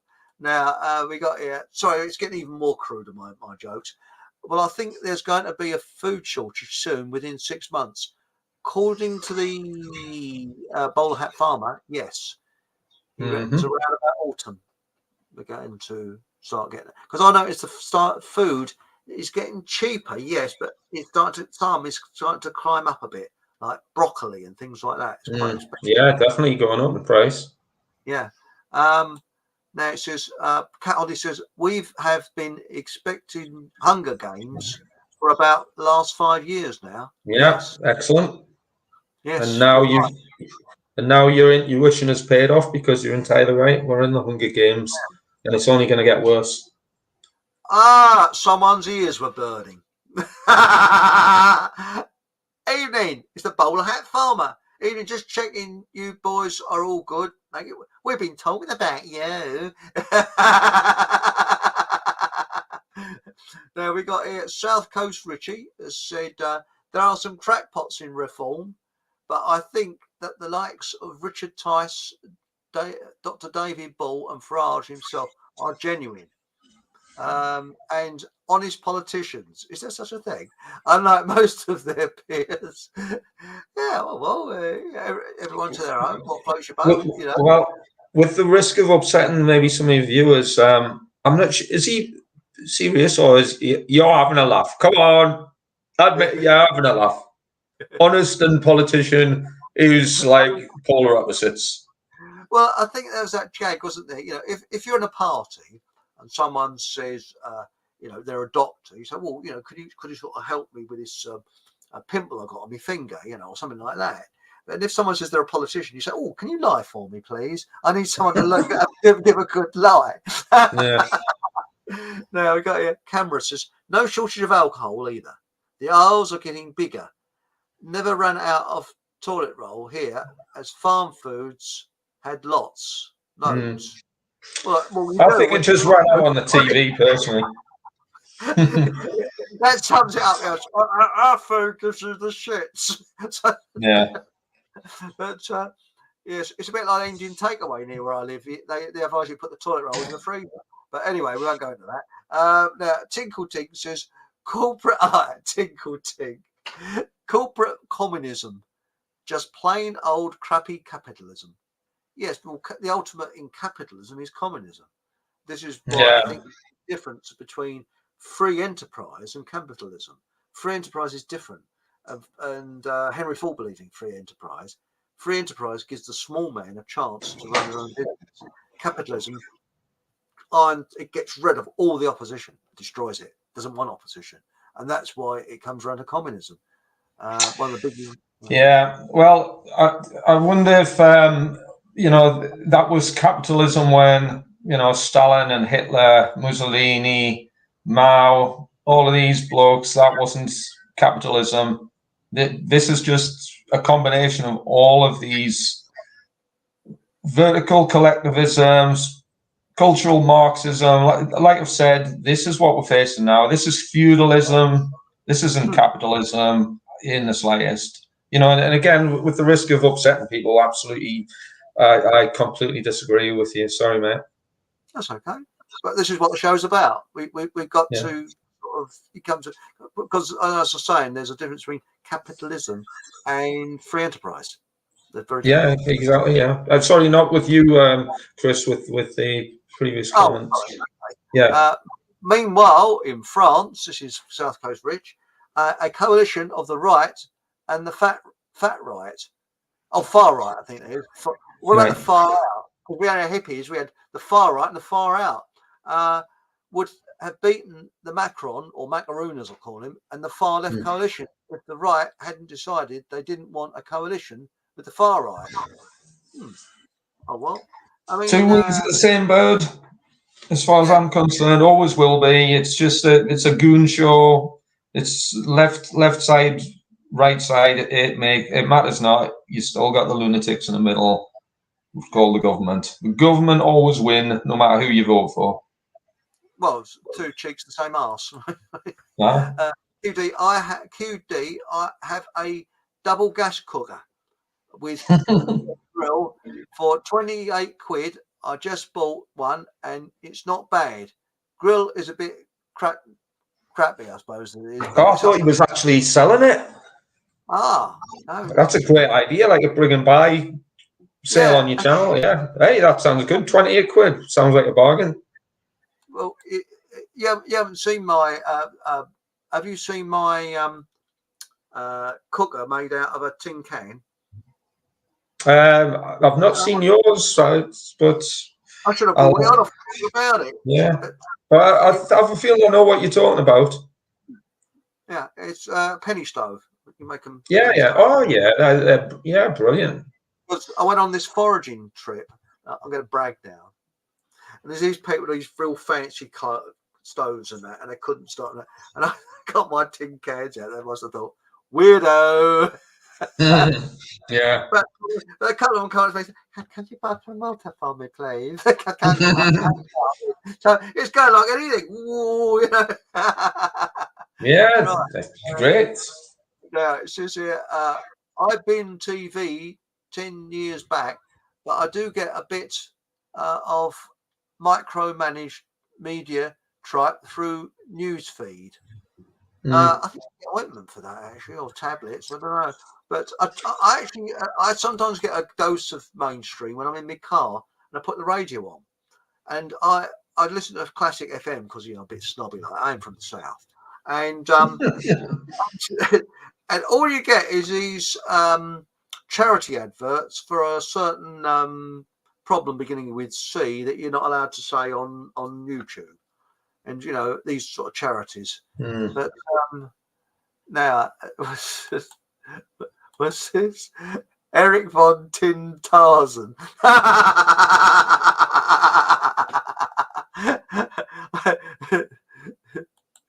Was it? I think Stevie's worrying a bit too much. I don't know. I'm a professional worrier. Well, I was actually thinking that people could pay me to worry for them. And a sleepless night, you get double pay. Yeah. No, I'm not worried in the slightest. I've understood this game for many years, and I've prepared myself accordingly for many years. So I'm not worried in the slightest. Wasn't even surprised when they happened. I was anticipating that for many years. So. WW3, it's already in the bag. Oh yes, camera, tin food, open it and smell it. If it smells bad, it probably is. I don't know. It tastes bad here. Yeah. Now, tinned food has best before, not used by dates. That's quite correct. Yes. The only thing I'm iffy about is tinned fish. I make sure that's in date because fish you've got to be really careful with. So the cat will eat it. Yeah, so if the cat eats it, it must be all right. That's another test, isn't it? If you've got a cat won't eat something if it's off. Buy a TDS tester. I got one for testing the water. That's right. No? Yes, because you get one free if you buy a zero filter. Okay. Right. Now I always wonder, what is it? Steve is off his rocker, so am I. Oh, so I've had worse. I had a smashing troll this morning as a classic on BitShoot, and it was I think it was a government one because it's there to wind you up. Bing, off he went, or she, I don't know who it was. Hideous Get Fucked says, got 18-year-old refried beans in a tin. Result, beat that. Yes. Nice one. Nice one. I wouldn't want to stand behind you if they're beans afterwards, so I think I would. Right. Now it says here, they have been deliberately polluting rivers and lakes, though. Yes, they have. Yes. Now,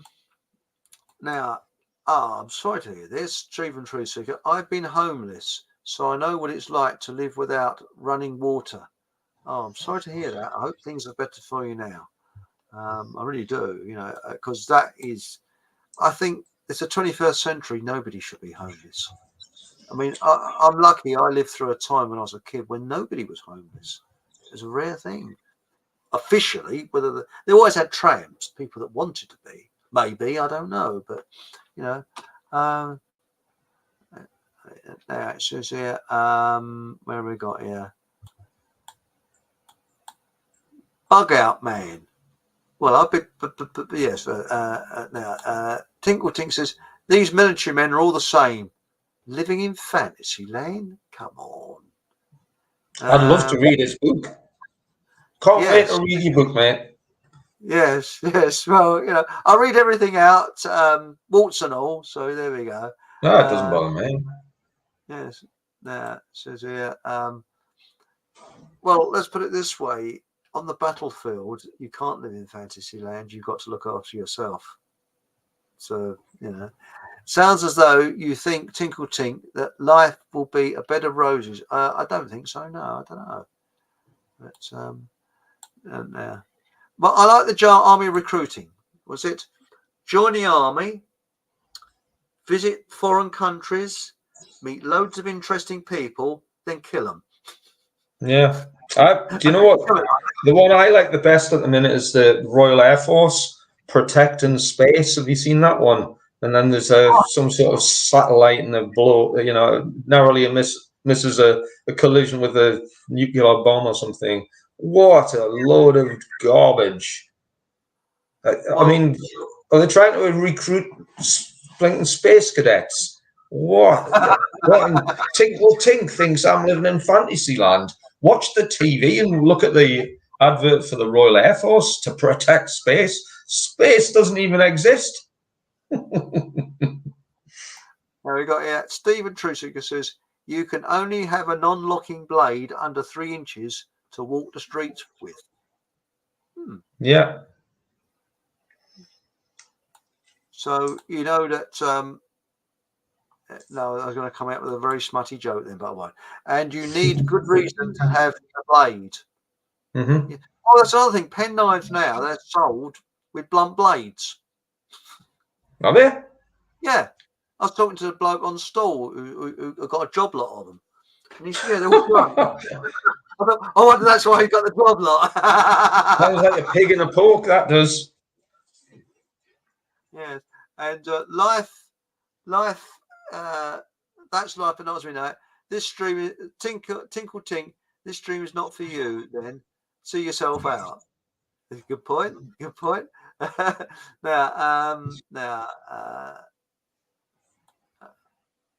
I would actually disagree. I think and I don't know. Is it Tinkle Tink? I mean, for me, if he's got an opposing opinion, that's fine. I mean, I would quite happily clarify every point I make. Equally, I'm sure he would. I mean, I'd be willing to explore his thoughts more. And if he gets an education out of discussions like this, brilliant. We've done something positive. If not, no worries. Anybody on here can disagree, but as long as they're polite. If they're rude, that's it. But if they're polite, fine. Because I've found out more from people I disagree with than anybody else. Yeah. Because I initially would disagree with them, and I think, well, hang on a minute, they've got a point there. So we do. This is how we find out things. So disagreement is good as long as it's polite. But now planting. That's it. That's another one. Planting. That's the. I think it's plantain. Yeah, there's quite a few varieties of plantain in the UK. They're not the tastiest of plants, but they're quite. I mean, they are quite abundant and fairly easy to identify. Good one, Stephen. And he says, "What's it? Self-heal." Yes, yeah, you can self-heal. Yeah. The trouble is, if you have your leg cut off, I don't think you self-heal that very easily. Well, you do eventually. Do you know? Speaking of healing, I don't know if it's appropriate to mention it, but some of the talks I give are actually at a healing centre in Newcastle, which I mean, people can attend my talks, and I talk about a variety of things from the occult to survival itself, like wilderness type survival. But I give some of these talks in a healing centre, so people can go and listen to me, or listen to me boring them to tears, but at the same time they're receiving healing energy through scalar wave technology at one of the places I use. Yeah. Which is quite novel and it's quite new in the UK, but it's known as energy enhancement scalar wave technology, and it uses light frequency and scalar waves, which helps promote body's natural healing. For almost a huge range of conditions. That's very interesting. I was just going to quickly mention there. I mean, again, I'm not plugging this place, but since I've been going there and given various training sessions and what have you, I've noticed a very dramatic improvement to my eyesight. So I'm gonna maybe suggest it was perhaps as a result of spending some time in this scalar wave healing room. Scalar wave healing. That's because I actually I mean, I'm not religious, but I do believe there's an energy. I don't know what the energy is, but I believe there's an energy which you respect. But I went to I had some spiritual healing done on me. Absolutely fantastic. You could actually feel it. You could actually feel this energy coming through. You're not imagining it. You can actually feel something. And wow, it's unbelievable. Because I do believe now, I've changed my view of things. I believe there's healers, natural healers, and there's doctors. And doctors are up on the books. And it's quite there's a lot more to what pharmaceutical medicines can provide us of big wide range of things. But if anyone's interested in any of the training that I do, whether it's either occult presentations or survival based stuff, like I say, some of the stuff I do is in Gosforth in Newcastle. So it's if you're in the northeast, Gosforth, and this is called the Health Origins Centre. And there's somebody, I think it was someone's contacted me on the email. I passed. I won't mention her name because I haven't had permission to. Right. On there. She's watching tonight. I passed the phone number on to Steve, and Steve will be getting in touch soon. So we haven't forgotten you. So I just thought I'd mention that, But I can't mention a name unless I've had permission to do it. Yeah, sure. Yeah. But now we got here. This is here. You need a camping stove for cooking outside in winter because all the wood will be wet. That's a good point. Yes. Yeah, I mean, can I just quickly mention? I mean, I keep wood specifically for cooking and for warmth outside, but I keep it under wraps so it's kept dry. But if I'm ever doing any projects using, cutting wood for making a bench or something, I'll keep the offcuts specifically for that purpose. So a supply of firewood, and again, even if you just went to your local woods every now and again, and build up a supply to keep in a shed in your back garden or something. That is part of preparations. But that's a good point. That's what they're trying to outlaw, you burning wood, because they want you to be reliant on the government. See, what gets me is these modern heaters that they've got, they push out cold air. So that's going to be good for the environment, isn't it? You know, I mean, by the way, have you ever known that you've been, obviously in the army, been outside, and you've been closer to nature than most people because, you're size of that. So I've got a pullover on, and it's mid-July. It's the first time in my life I've worn a pullover mid-July. Have you ever known it as cold in July as it is now? It's ridiculous. I've never known July to be as cold as this. July is normally a hot month, but it's weird. Is it similar where you are? Is it? I mean, it might be warmer where you are. I don't know. I'm down south, but it's blooming cold. It's always grim up north. Yeah, I'm a Geordie.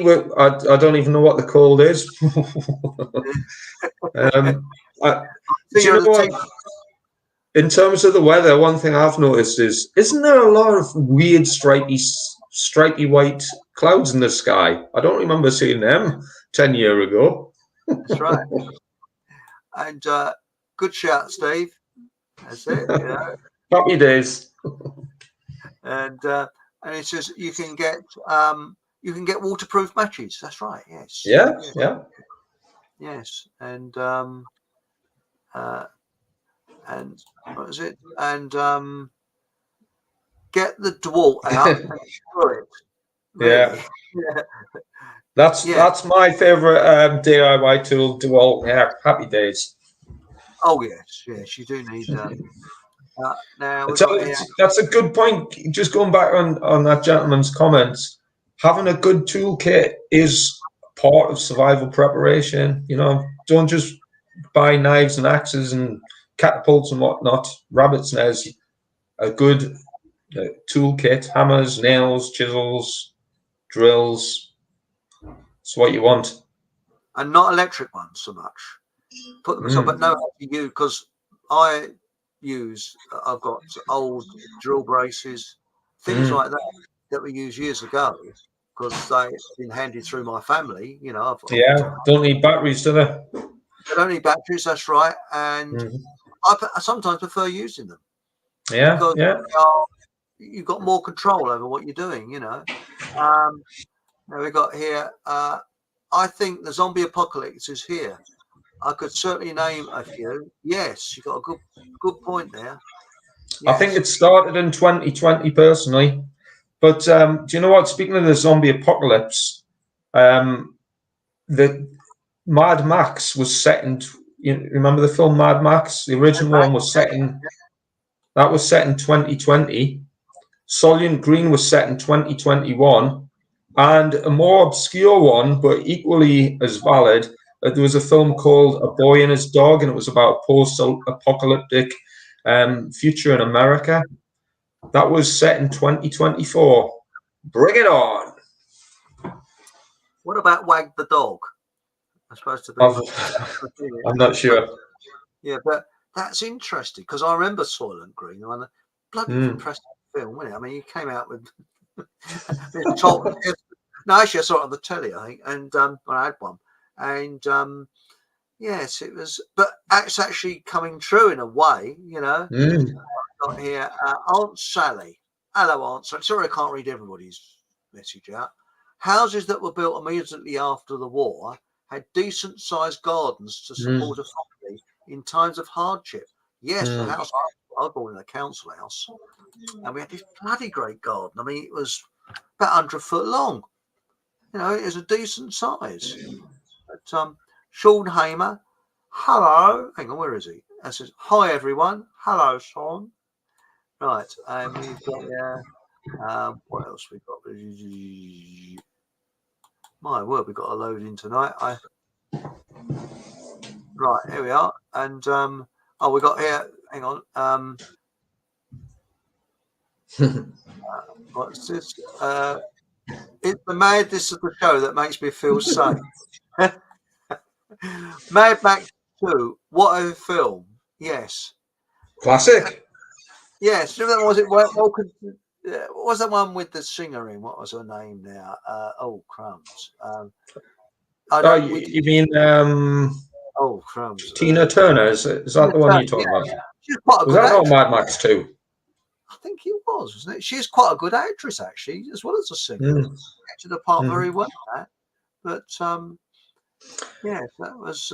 Yeah. Do you know what? Speaking of films, I think one of the best films to give a perspective of the times we live in is a film called Idiocracy, and that one, really. have a look for it. It's absolutely hilarious. But essentially, two averagely intelligent dropouts are put in cryogenic stasis and survive some apocalyptic event, and then they end up in the future, but they happen to be the brightest people in the world, and because everybody else is completely de-evolved into lunatics. It's hilarious. Oh, so what was that film again? Sorry, It's called Idiocracy. Idiocracy. So that would be my top tip for surviving the apocalypse. Watch that. That's what might be worth. What? Yes, it sounds interesting. Camera says the thing I find just as strange is how hot it goes the second the man-made cloud clears. But yeah, coldest July I've ever known. Got to love global warming. Oh, it's not called that anymore, is it? Yes, it's called climate change. I'd be a bit worried if it didn't bloody change, wouldn't you? But I think we're up to our time now, and whilst I'm waffling, I'll try and find the outro, which I find difficult in finding. Deb's outro. I've been in touch with Deb. She's getting on okay. She's got a couple of cats now, which are very, very nice. And now, would you, if people need to contact you, would it be okay to put your email address? Yeah, please do. sixblade473@gmail.com. Here it is. That's the one. Drop me a line. I tell you what, if it's okay, if anyone is interested, I have got some survival training which is in North Wales at the end of August. It's the 30th of August to the 1st of September, so it's that weekend. Again, I'm just like a guest instructor on it, but if anyone's interested in attending that, it is limited spaces, but I could perhaps forward your interest to the organizer. But fantastic place, North Wales, a great bunch of people. I'd recommend it. Equally, Carry On Camping is an organised event, which I'm lucky enough to be part of the bushcraft team there, which is, I believe it's somewhere in Leicestershire. And that's the 2nd to the 4th of August. Again, that's probably advertised. You probably find that on the internet. Carry On Camping. It's certainly on Telegram. If you look on Telegram and plug in Carry On Camping, or on my channel, Survive the Apocalypse, there'll be details on there for both of those events. I remember Telegram. That's probably about. To be straight with you, the reason I keep on about Telegram is you're not censored so much on there. Yeah, a lot more. But that's the address to contact Steve. And I like one. Carry On Camping. You're not going to have Sid James lookalikes coming along and people like that. There's all sorts of people that Carry On Camping. It's a great event. I've been there a few years, helping out on the bushcraft demonstrations. So again, if any, say again. One question I've got is, why are most of these survival things in Wales? What is it about Wales that seems to? Is it the wildest part of Britain? I would have thought Scotland. I think it's because you've got the best weather. It's definitely one of the harshest climates in the UK. It's always raining. But yeah. I don't know. I mean, I do stuff up north. I'm also getting together with another person from a unit that can't be mentioned, where we're going to be doing some survival training and mindset training as well. So it's it's good for the good for preparation. It's also good for the mind as well. Resilience. That's what we do. Resilience. But that's a project still to be kick-started. But hopefully, we'll be getting that done in the next few months. Very interesting. Very, because I think that there's always has been an interest in this, and I think it's taken off even more. But I think more sort of like prepping from home, because I think it's important to keep in your own area, because your own area, you go into an alien area, it's disorientating, and this is the thing. Yeah.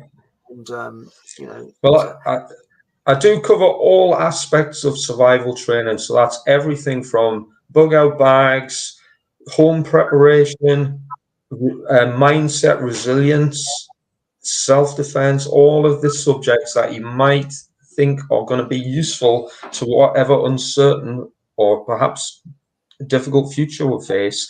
I cover, if anyone's up in the Northeast and wants to join me, I'd be great to see you. And if you want to debate all my crazy political theories as well, I'd be up for that as well. Excellent. And you may well be on a Sunday show. You never know. Oh yeah, I'd love to join you on that. It's great banter. I mean, I love the conversations you're getting in chat as well. Is that you've got some interesting viewers. So yeah, and I think that again, I think that's it's actually on was it Soapbox Radio. So I'm on there as well. So it's a wide one. Anyway, thanks for coming on, Steve. It's much thanks for having me. And remember, I'll be back on.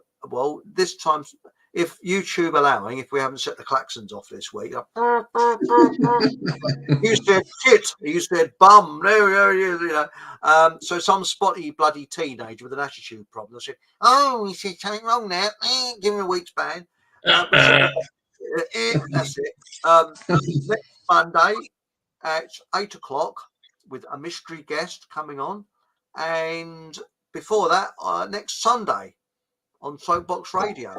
It's radio only. So people saying, "Oh, I don't think I think my camera's stopped working because nothing." No, it's radio. So thank you very much. Stay on after the do flop, and I'm waffling because I'm trying to find the outro. And remember, whatever happens, have a bloody good laugh, because that's our greatest weapon. And that's the Swiss Army knife and all. Yeah, that's it. And good night. Thank you very much. Thank you. Bye.